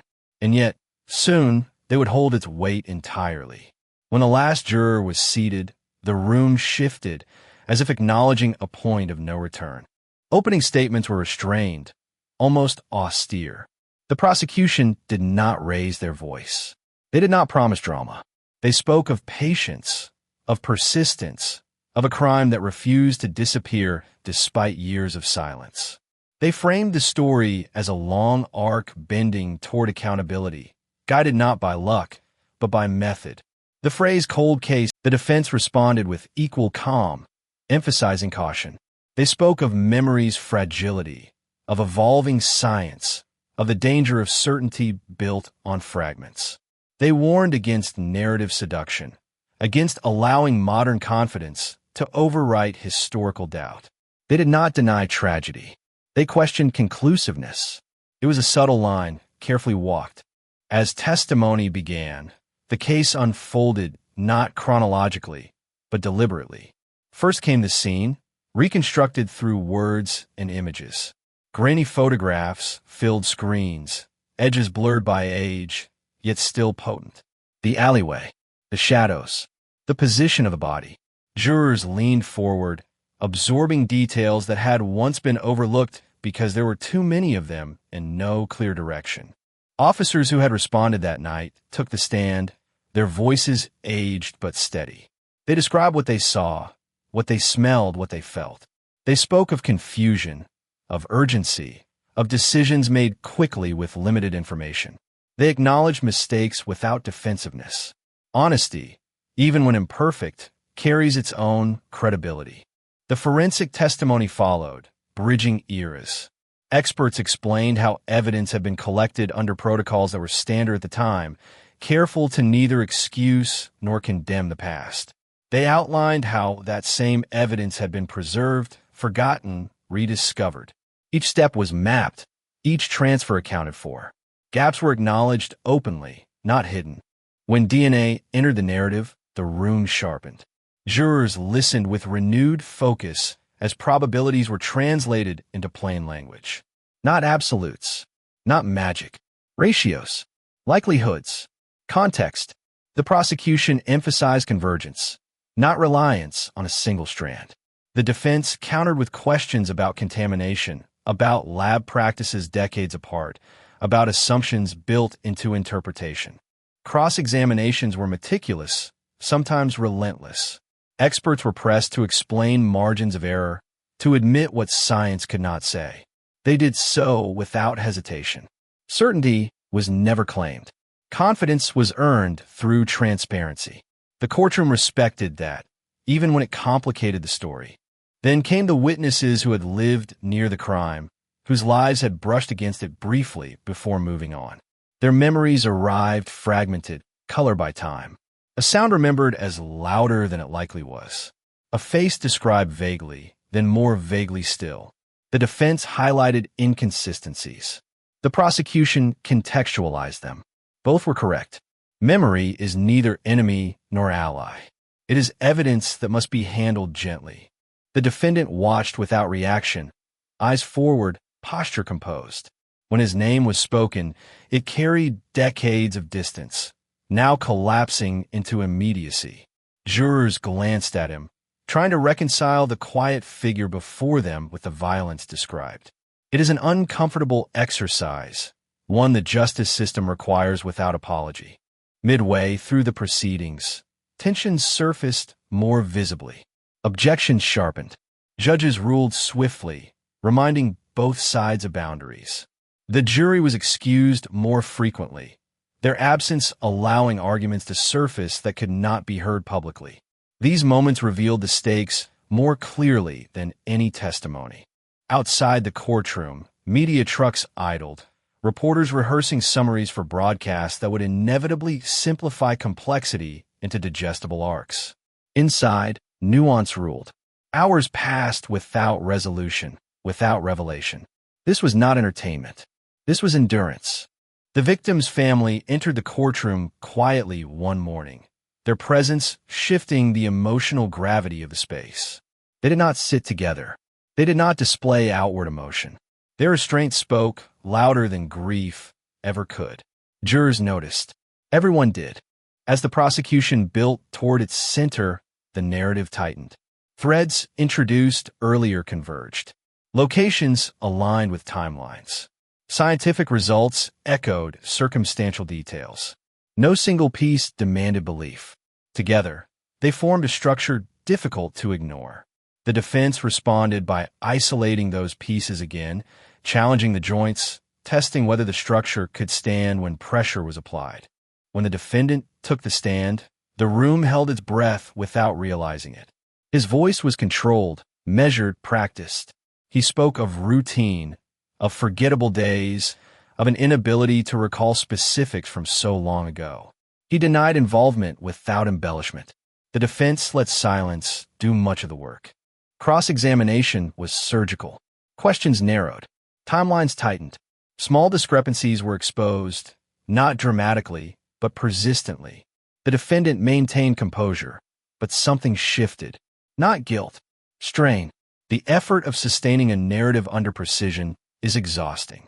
Jurors saw that too. As closing arguments approached, the trial's rhythm changed. Testimony gave way to synthesis. Both sides stepped back to show the jury not individual trees, but the forest they formed.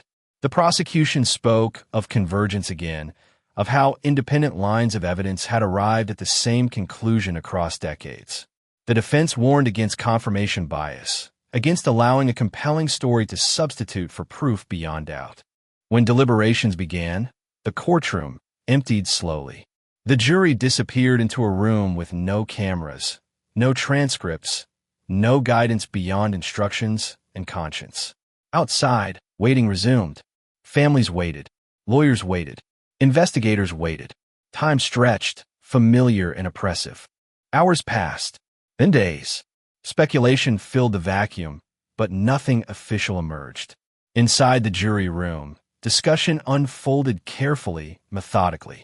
Evidence was reviewed. Testimony re-examined. Doubt was voiced. Conviction was challenged. This was the system working, unseen but deliberate. When the jury returned, the room filled again, tension snapping into place like a tightened wire. Faces were unreadable. The foreperson held the paper steadily. The verdict would speak, but it would not answer everything. Verdicts never do. As the judge prepared to receive it, one truth hovered unspoken but undeniable. Regardless of outcome, the Arizona 1999 cold case had already changed form. It was no longer frozen. It had moved. It had been confronted. And in that movement, something irreversible had occurred. The silence before the verdict was absolute. Time once again held its breath. The verdict did not arrive like thunder. It arrived like pressure, slow and crushing, a soundless weight settling over the room as the foreperson stood. The paper trembled almost imperceptibly in their hands, not from uncertainty, but from the awareness that words, once spoken, could not be pulled back. The Arizona courtroom felt suspended outside time, a sealed chamber where decades collapsed into a single breath. Guilty. The word cut clean. No echo. No flourish. Just impact. A ripple moved through the room, restrained yet unmistakable. The victim's family did not cry out. One hand reached for another, fingers locking tightly, knuckles whitening. Years of waiting had not prepared them for the violence of closure. The defendant remained still, face unreadable, eyes fixed ahead as if the sound had passed through him rather than struck. His attorney exhaled slowly, shoulders dropping, already shifting from battle to damage control. The judge thanked the jury, voice steady, procedural. They were dismissed with quiet dignity, escorted out through a side door, already beginning their own private reckoning with what they had decided. Jurors do not leave cases behind easily, especially ones that span generations. This one would linger. Sentencing was scheduled weeks later, a delay that felt both necessary and cruel. Outside, microphones surged forward, questions overlapping, headlines forming in real time. Cold case solved. Decades-old evidence. Late-night raid leads to conviction. Language sharpened into spectacle, compressing complexity into urgency. The story had returned to the world, but altered, heavier. In the days that followed, reactions surfaced from unexpected corners. Former detectives called in, voices cracking with vindication and regret. Retired officers revisited notebooks they had not opened in years, rereading names, moments, choices. Some felt relief. Others felt exposed. The case had not only convicted a man, it had reopened history. The evidence locker became symbolic, a place reporters photographed endlessly, its metal shelves now standing for institutional memory and its failures. How many other answers waited there, dormant, mislabeled, overlooked?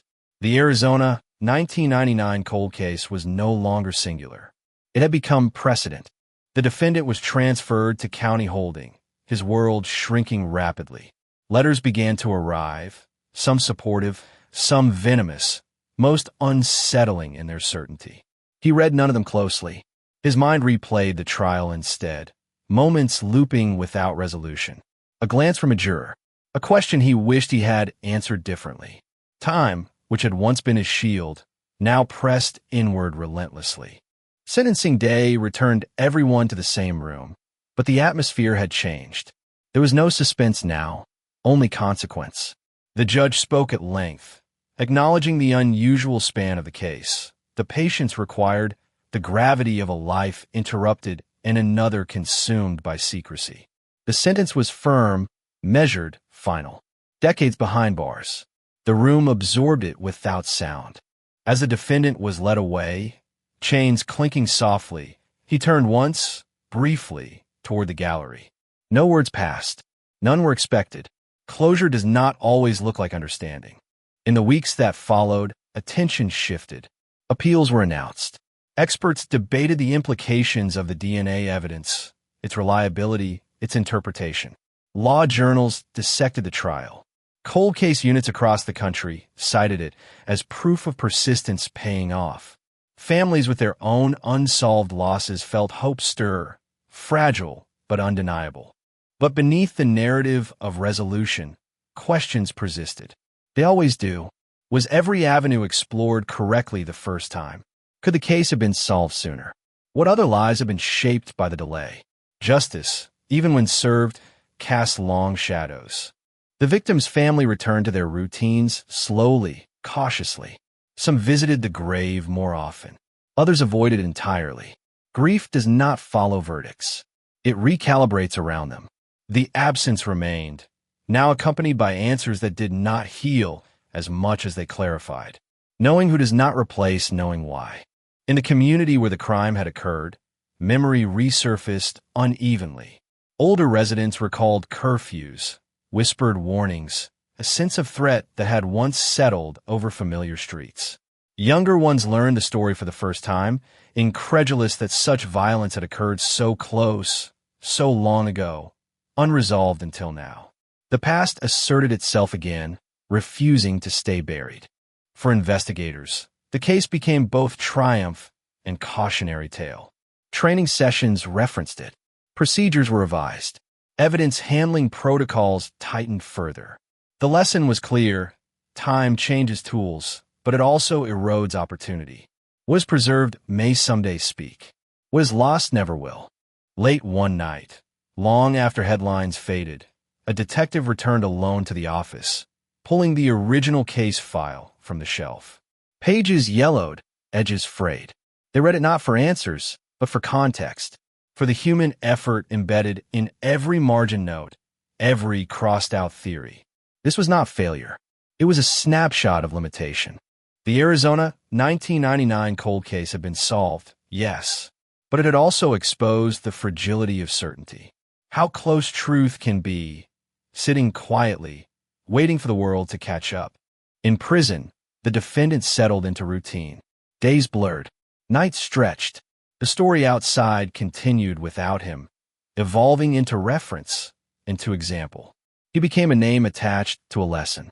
Inside, he remained a man replaying choices, haunted not by the moment of arrest, but by the years before it, when silence felt like safety. Appeals would wind through courts, slow and technical. They might alter outcomes, or they might not. The legal system allows for that uncertainty by design. But one thing had already solidified beyond challenge. The case would never return to the shadows. Decades earlier, a life had ended in an alley, unnoticed by history beyond a few pages of print and a locked box of evidence.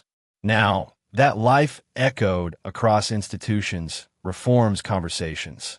It had reshaped how justice was pursued, how patience was valued, how time itself was treated as both obstacle and ally. The Arizona night where it began still existed, unchanged in geography, altered in meaning. The alley remained. The lights flickered the same way, but the silence there had shifted. It no longer held unanswered questions. It held memory. And memory, once awakened, does not sleep again.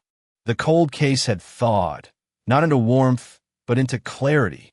And clarity, sharp and unforgiving, lingered long after the courtroom emptied, long after the verdict was spoken, long after the world moved on, carrying with it the uneasy knowledge that justice, delayed, still leaves scars where time once stood guard.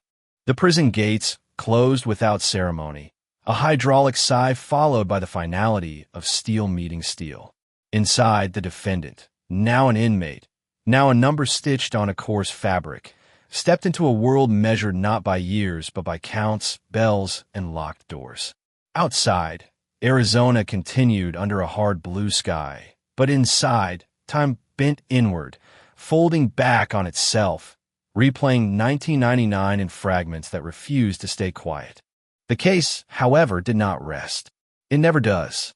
A solved cold case creates ripples, and those ripples disturb waters far beyond the original crime scene. Within weeks, the prosecutor's office was inundated with calls. Old tips resurfaced.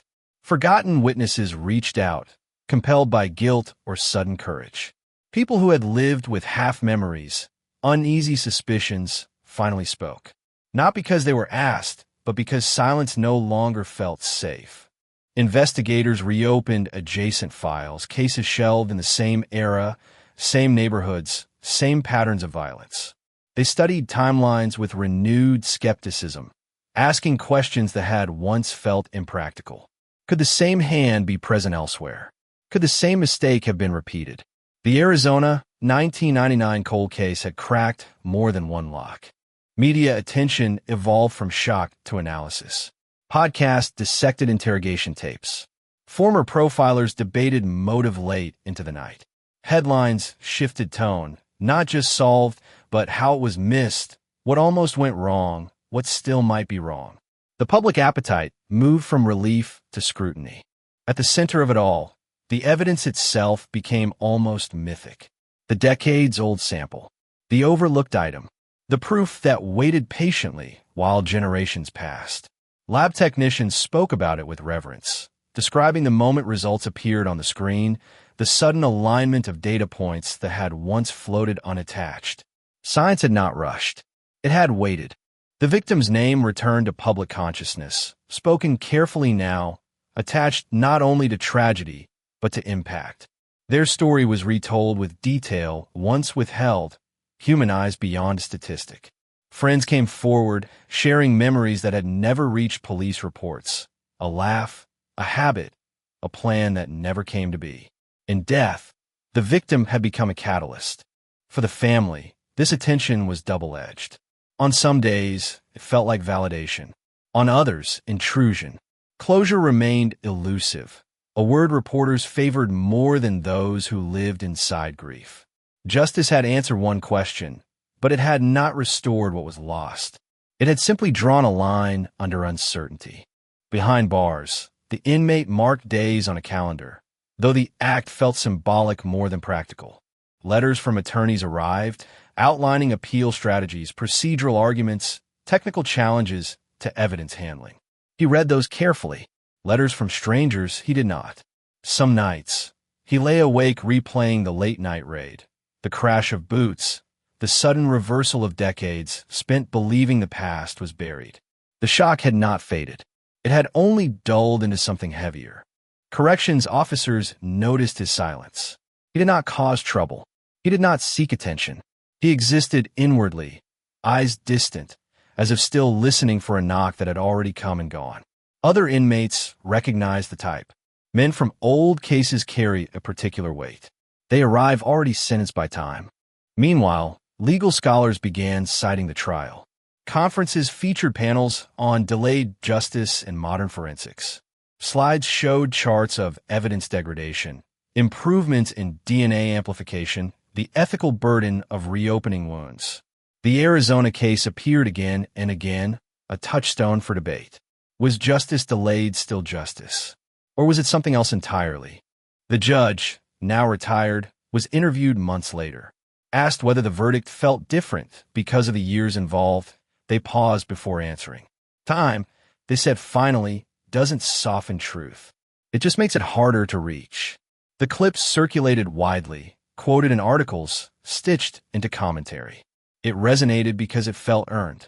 In the original neighborhood, the alley where it began was cleaned, repainted, partially redeveloped. A mural appeared briefly, unauthorized, then vanished. Locals disagreed about whether it should stay. Memory competes with progress. The city chose asphalt and lighting, subtle changes meant to signal safety. But residents knew better. Places remember. The cold case unit that solved it received commendations. Photos were taken. Speeches made. Yet among the team, celebration was muted.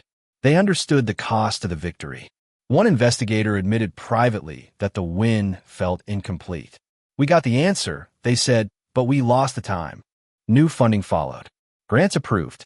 Technology upgraded. Younger detectives joined the unit, drawn by the promise of resolution, inspired by the idea that nothing is truly unsolvable.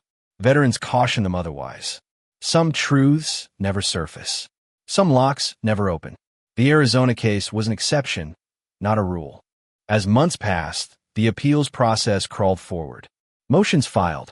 Responses submitted. The legal language was dense, clinical, stripped of emotion.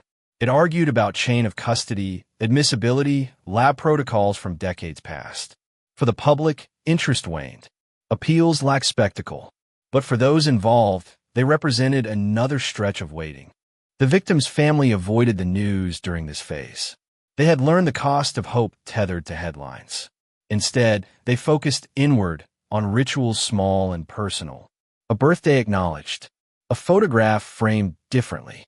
Healing, if it could be called that, happened quietly. One evening, a retired detective sat alone, watching the sun dip below the desert horizon. He had worked the original case, chased leads that dissolved, knocked on doors that never opened. He remembered the night vividly, the urgency, the frustration. When the arrest came decades later, he had felt relief, but also something sharper. Regret, not for effort, but for limitation. He wondered how many answers were still waiting. The Arizona 1999 cold case had solved one crime, but it had also exposed a truth the system rarely admits. Justice is fragile. It depends on memory, preservation, persistence. It can be delayed not by malice, but by circumstance. And sometimes, when it finally arrives, it changes everything and fixes nothing. In prison, the inmate received confirmation that his appeal would be heard. No date yet, just acknowledgement. He folded the letter carefully, placed it beneath his mattress. Time resumed its slow crawl. He had lived free for decades after the crime. Now, he lived confined, each day indistinguishable, the past louder than the present. Outside, new cold cases were reopened, inspired by Arizona's example. Families watched with cautious optimism. Investigators worked late. Evidence lockers were searched again, hands gloved, eyes sharper. Somewhere, in some box, another answer waited. The story continued, not as a single narrative, but as a network of consequences. A solved cold case does not end. It multiplies. It asks questions of everyone who touches it. It demands accountability not just for crimes, but for systems, for time, for silence. And in the quiet moments, when the noise faded and the headlines moved on, one fact remained, immovable and heavy. A life had been taken, and only after decades had the truth forced its way into the light. The night in Arizona still existed in memory, but now it shared space with another image. Fluorescent lights, a courtroom, a single word spoken without echo. Guilty. Between those two moments stretched a lifetime. The appeal did not arrive with drama. It arrived with paperwork, with stamps and margins and the dry hum of procedure. But its presence changed the temperature of everything. The certainty that had settled after the verdict thinned, like heat lifting from asphalt at dusk. Lawyers spoke carefully now. Reporters adjusted verbs. Solved became challenged. Final became pending. The Arizona 1999 cold case, once a headline with an exclamation point, returned to the grammar of doubt. In the appellate brief, arguments were stacked like bricks. Contamination risk, evolving lab standards, the weight of circumstantial corroboration after so many years. The defense did not deny the past outright. It questioned the bridge between past and present. Memory fades. Evidence ages. Context erodes. They asked the court to consider not innocence, but uncertainty. It was a subtle shift, and it mattered. Prosecutors responded with confidence, sharpened by restraint. They emphasized chain of custody, peer-reviewed methods, redundancy in testing. They reminded the court that time does not invalidate truth, only access to it. In filings dense with citations, they framed the case not as an anomaly, but as a template for justice delayed and delivered. The public watched from a distance, less invested than before. Attention had moved on. New crimes demanded airtime. Yet for those bound to the case, the appeal reopened old corridors of anxiety. The victim's family felt the familiar tightening in the chest, the sense that the ground beneath their feet could tilt again. They had learned not to celebrate early. They had learned the cost of belief. Inside the prison, the inmate prepared for the hearing with a ritualistic precision. Notes were taken, arguments rehearsed. He listened more than he spoke, absorbing the language of possibility. Appeals do not promise freedom. They promise air.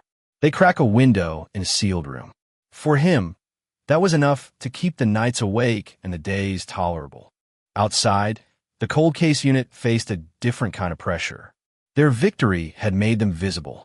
Visibility attracts scrutiny. Auditors requested files. Review boards examined protocols. The same attention that had praised their diligence now inspected their margins. Every solved case invites a question. What about the ones you didn't solve? And what about the ones you closed too soon? A retired lab supervisor agreed to speak publicly, breaking years of silence. In interviews, they explained how evidence handling had evolved, how standards that seem obvious now were once aspirational. They acknowledged mistakes, not in this case specifically, but in the era. Their candor complicated the narrative. It did not undermine the verdict, but it textured it, adding shadows where light had felt complete. Podcasts returned to the story with new episodes titled less triumphantly. They debated the philosophy of proof. They interviewed experts who disagreed politely and then not so politely. One episode ended with a question that lingered uncomfortably. If certainty requires immediacy, can delayed certainty ever be complete? The city council held a meeting to discuss funding for evidence preservation. The Arizona case was cited repeatedly, both as justification and caution. Money was allocated. Shells were upgraded. Databases modernized. The past was being prepared for the future, an irony no one missed. We preserve now what we once neglected. In the neighborhood, life continued. A new cafe opened near the old alley, its windows bright, its music loud. Customers sipped coffee where shadows had once pooled. Some locals refused to go in. Others embraced the change. Memory, like evidence, is subject to handling. How you touch it matters. The appeal hearing date was set. No cameras allowed inside. Sketch artists waited in the hall. The courtroom filled with people who knew the choreography by heart. Lawyers with binders, clerks with calendars, judges with questions already forming. When arguments began, they were calm, precise, almost gentle. No raised voices, no theatrics, just words arranged to persuade. The defense spoke of fragility. The prosecution spoke of resilience. Both invoked time, but differently. For one, time was an enemy that corrodes. For the other, time was a witness that waits. The judges listened without revealing which metaphor resonated. When it ended, there was no verdict. Appeals rarely end with closure. They end with waiting. Weeks turned into months. The case returned to the quiet tension that had defined its early years, the sense of being suspended between outcomes. During that waiting, another development surfaced. A journalist uncovered a memo from the early 2000s, a note about the evidence locker, an internal suggestion to retest items when technology improved. The memo had gone unacted upon, buried under priorities and budget constraints. The revelation sparked debate. Was this negligence or inevitability? The answer depended on who you asked. The victim's sibling read the article late at night and closed the laptop slowly. They had lived long enough with anger to recognize when it threatened to resurface. Instead, they wrote a letter to the editor, brief and measured, thanking those who persisted and urging patience. It was published without comment, a small island of grace in a sea of opinion. In prison, the inmate received word that a decision was imminent. He marked the day again, then crossed it out. Dates had betrayed him before. He focused instead on routine, meals, counts, exercise. He avoided conversations about the case. Hope is dangerous when it has nowhere to go. The appellate decision arrived on a Tuesday morning. The language was careful, the reasoning thorough. The court upheld the conviction, affirming the admissibility of the evidence and the integrity of the process. The opinion acknowledged the passage of time, then dismissed it as insufficient to overturn proof. The window closed. Reactions were muted. Relief without celebration. Acceptance without joy. The family felt a tightening release, a breath they didn't realize they had been holding. The cold case was solved again, this time with an asterisk addressed and resolved. The finality felt heavier than the first verdict because it had survived challenge. The inmate read the decision twice, then folded it neatly. He did not tear it. He did not curse. He placed it with the others. Time resumed its older rhythm, slower now, more certain. Appeals had given him air. Denial returned him to gravity. The story should have ended there. But cold cases rarely do. Their echoes persist. Months later, an unrelated case cited the Arizona ruling as precedent. A judge referenced it in an opinion about delayed evidence. Law students studied it. The case became part of the system's memory, influencing outcomes far from the desert where it began. The cold case unit moved on to other files, but the Arizona case remained a touchstone. When doubts arose, someone would say, "Remember 1999. Remember the evidence that waited." It became shorthand for patience and persistence, and for the humility required when dealing with the past. In the end, the story was not about a raid or a fingerprint or a lab result. It was about endurance, of evidence, of grief, of institutions strained by time. It was about the cost of waiting and the price of forgetting. It was about a night that refused to stay buried and a truth that insisted on being heard, even if it had to whisper for decades before it could speak. The desert kept its secrets poorly, it turned out. It holds on to them, bakes them, preserves them until the moment is right. The Arizona 1999 cold case taught that lesson to everyone who listened. Some listened late, some listened reluctantly, but the sound carried all the same. And somewhere, in a locker or a box or a file not yet opened. Another piece of the past waited, patient and unremarkable, certain only of this. Time does not erase. It only delays. Years passed in a way they always do after a case is declared finished. Quietly, unevenly, with bursts of remembrance followed by long stretches of forgetting. The Arizona 1999 cold case settled into archives and syllabi, cited in footnotes and lectures, its edges smoothed by repetition. Yet beneath that veneer of completion, the story continued to work on people, like heat stored in stone that releases itself slowly after sunset. The prison routine calcified around the inmate. Days became sequences of predictable sounds, keys, counts, distant televisions. His name appeared on fewer forms now. The appeals were exhausted, the calendar cleared of possibilities.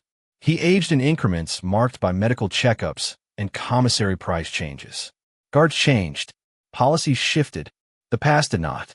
It pressed forward, an unyielding presence that made the present feel thin. He learned to live inside that thinness, to measure dignity in small acts, to keep his voice even, to avoid mirrors. On certain nights, when the unit quieted and the lights dimmed, memory surged with unwanted clarity. The smell of dust, the angle of a streetlight, the sensation of thinking the moment had passed. Regret did not arrive as confession. It arrived as inventory, a list of forks in the road he could still see clearly. The mind is precise when it has nowhere else to go. Outside, the victim's family learned a different endurance. Their lives had not paused for justice. They had bent around absence and continued. Careers advanced. Children grew. New griefs layered over old ones. The solved case did not close a door so much as rearrange the furniture.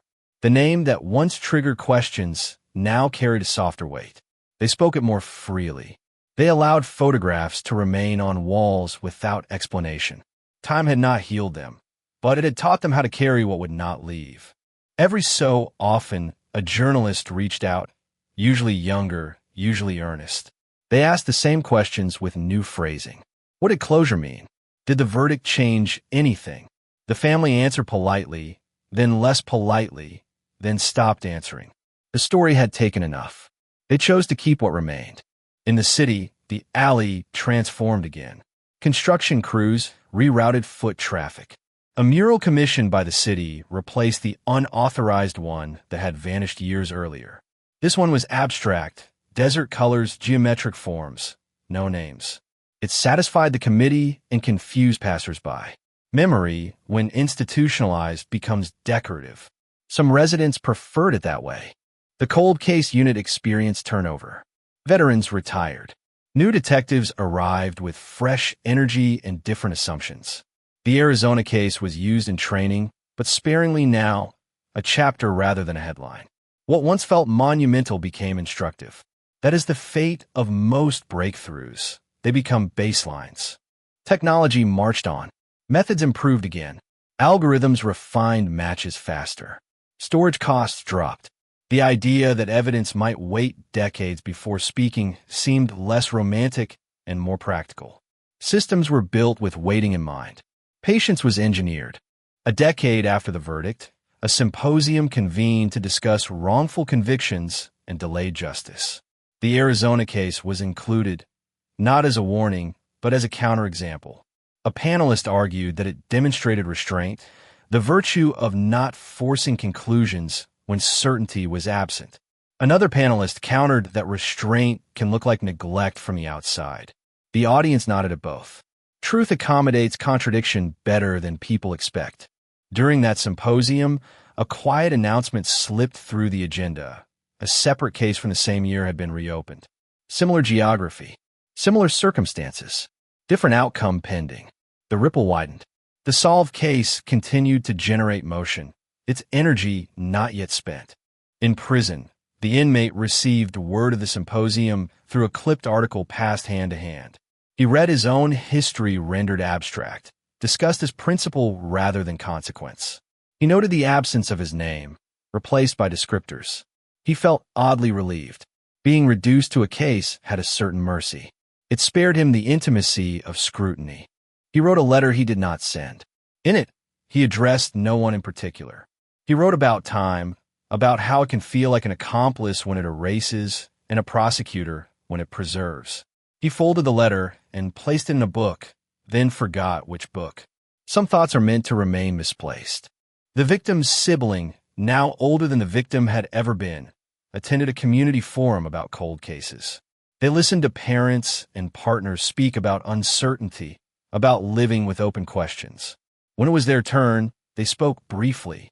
They did not mention justice. They spoke about patience, about the danger of letting a story become your identity. Applause followed, respectful and restrained. Afterwards, several people thanked them. They nodded and went home. At home, they found an old voicemail saved on a device long obsolete, transferred through generations of hardware. The voice was younger, lighter. They listened once, then deleted it. Some preservation has an end.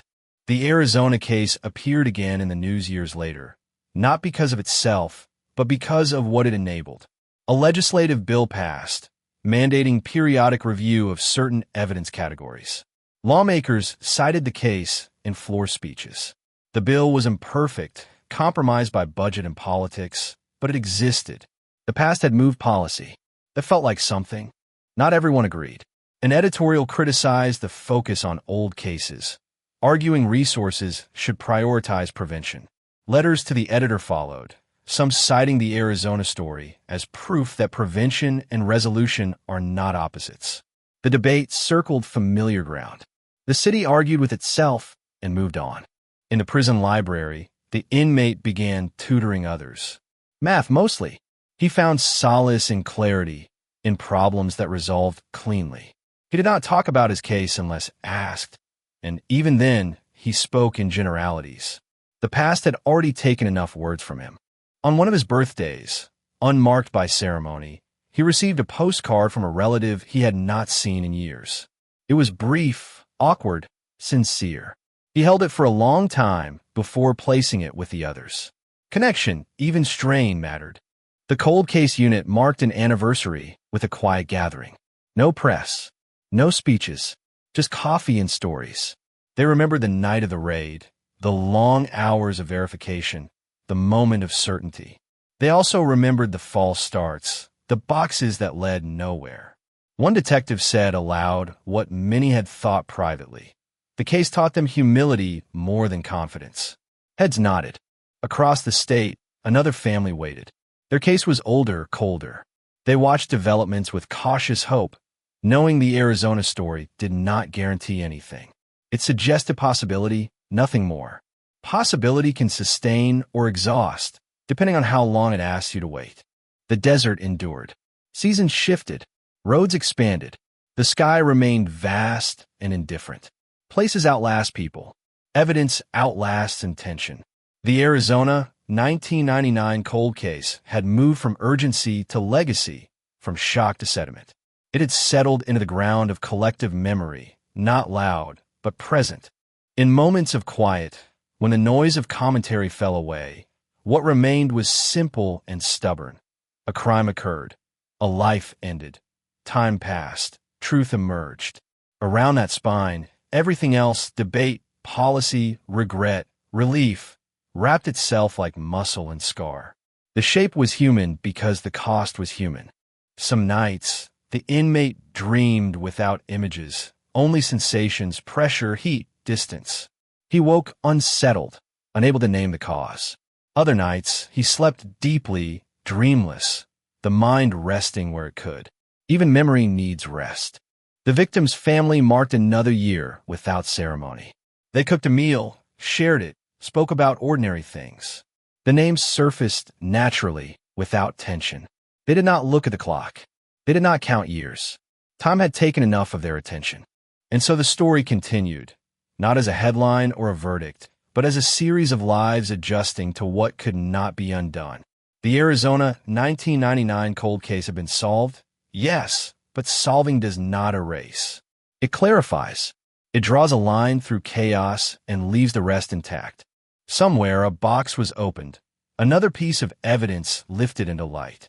Somewhere else, a box remained closed, waiting for hands not yet ready.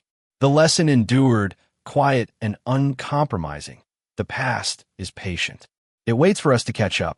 The years that followed did not announce themselves. They accumulated layer by layer, like dust on a road that no longer led anywhere new. The Arizona 1999 cold case receded from the front pages, then from the sidebars, then from the casual memory of a city that had learned how to live with its ghosts without naming them. What remained was not silence, but a low, continuous hum, evidence that something once unresolved had found its place, not in peace, but in permanence. In the prison, permanence had a texture. Concrete cooled at night and held heat during the day. The inmate learned to read the building by feel. He learned which hours passed fastest and which stretched, thin and stubborn. He learned that certainty, once imposed, becomes a kind of gravity. It pulls everything else toward it. He stopped marking time by anniversaries of the case. Instead, he marked it by absences, letters that stopped coming, names that faded from the roster of his thoughts, possibilities that quietly closed their doors. He was transferred once, a routine administrative decision. New walls, new routines. The past traveled with him, compact and efficient. In intake, his file was summarized in a paragraph. Decades collapsed into a few lines. The words were accurate. They were also insufficient.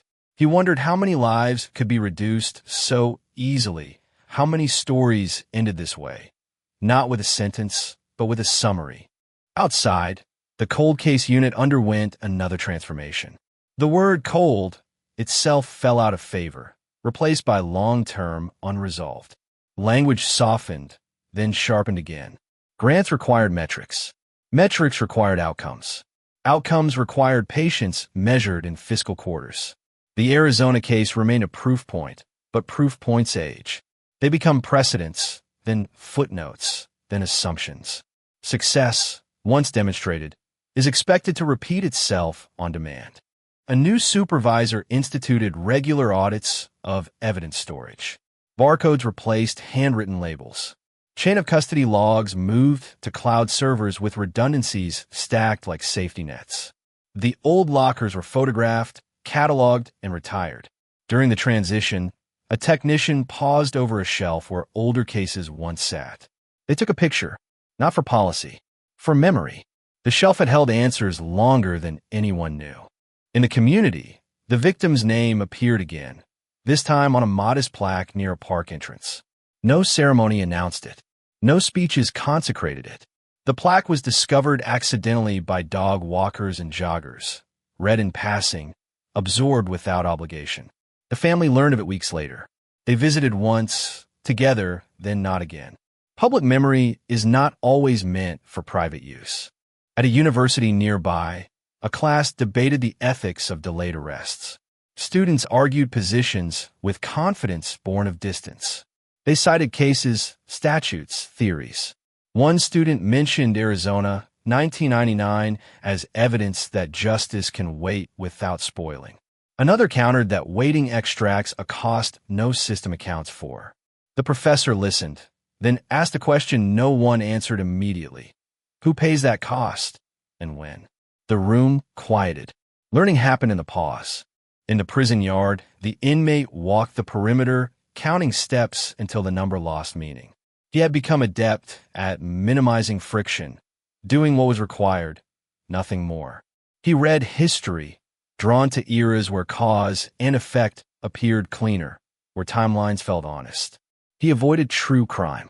He did not want to see his world reflected back at him through someone else's voice. He received news of the plaque in a letter from a relative. The letter was factual, almost careful. He folded it and placed it with the others. He did not feel anger. He felt distance. The story had continued without him. That, too, was a kind of sentence. The appellate courts cited the Arizona ruling again, this time in a case involving digital evidence. The analogy was imperfect but persuasive. The principle endured, integrity over immediacy. The opinion traveled, quoted and requoted, until its origin blurred. The case became doctrine. Doctrine is impersonal by design.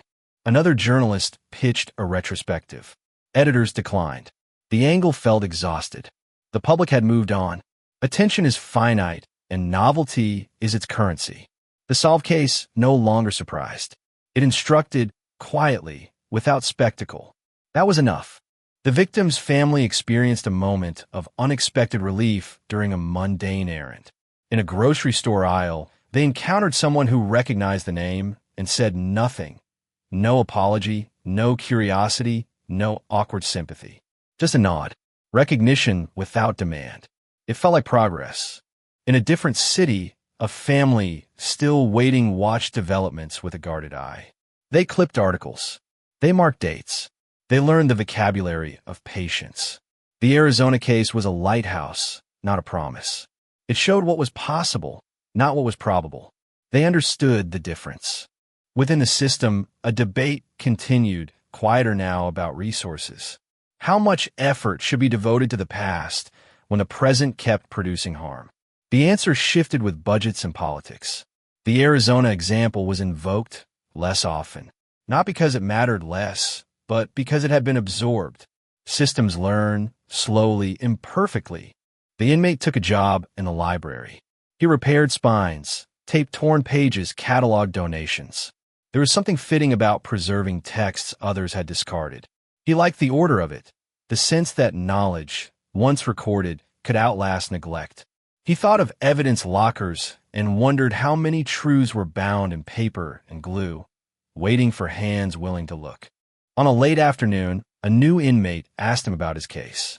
The question was casual, unweighted. He answered briefly, then changed the subject. He had learned that stories harden when told too often. Silence, used carefully, keeps edges intact. The city marked another anniversary of the year without naming the case. Fireworks lit the sky. Crowds gathered. Music played. Somewhere between noise and light, memory dissolved into atmosphere. That is how communities survive, by remembering selectively. The cold case unit closed a different file that year, this one without arrest. The evidence had degraded beyond utility. The family was notified. The conversation was gentle, practiced. Closure was not offered. Honesty was. The Arizona case did not loom over that moment. It did not need to. It had already taught its lesson. Sometimes truth arrives, sometimes it doesn't. Pretending otherwise helps no one. In the prison, winter came early. The inmate felt it in his joints. He wrapped himself tighter in routine. He had stopped imagining alternative endings. He had learned the discipline of acceptance, not as surrender, but as alignment. Reality does not ask permission to persist. A young detective joined the unit and requested to read the full Arizona file. They spent a weekend with it, absorbing not just the conclusion, but the false starts, the blind alleys, the years of nothing. On Monday, they asked a simple question. How did you keep going? The answer, when it came, was unremarkable. You don't stop. You adjust. The plaque near the park weathered. Sun bleached its edges. Leaves collected at its base. Maintenance cleaned around it, not always noticing it. The name remained legible. That was enough. In a legal journal, an essay argued that delayed justice creates a moral debt the system never repays. It cited Arizona 1999 as a case study. Careful not to accuse, careful not to absolve. The author concluded that time is neither enemy nor ally, but a condition. We act within it or we don't. The essay circulated modestly. It found its readers. The inmate learned of the essay indirectly, through a fragment quoted in a newsletter. He read the sentence twice. He did not disagree. He did not agree. He recognized the attempt to measure something unmeasurable. He returned the newsletter to the rack. As the decade turned, the case's influence became diffuse. It shaped procedures more than conversations. It informed choices made quietly, without attribution. That is how institutional memory works, not by honoring origins, but by normalizing outcomes. The desert remained. It does not commemorate. It preserves by indifference. Footprints vanish. Stones remember. The night that began, everything had long since cooled, but it still existed, folded into the landscape, inseparable from it. The Arizona 1999 cold case had done what cases rarely do. It had crossed time intact. It had forced systems to look at themselves. It had given one family an answer and countless others a language for waiting. It had reminded everyone involved that truth is not obligated to arrive on schedule, only to arrive. And as the world continued, as it always does, the story settled into its final shape. Not a triumph, not a tragedy alone, but a testament to persistence, to the costs of delay, to the fact that some evidence does not speak until it is ready, and some silence is only temporary. Nothing more happened. That, too, was part of the ending.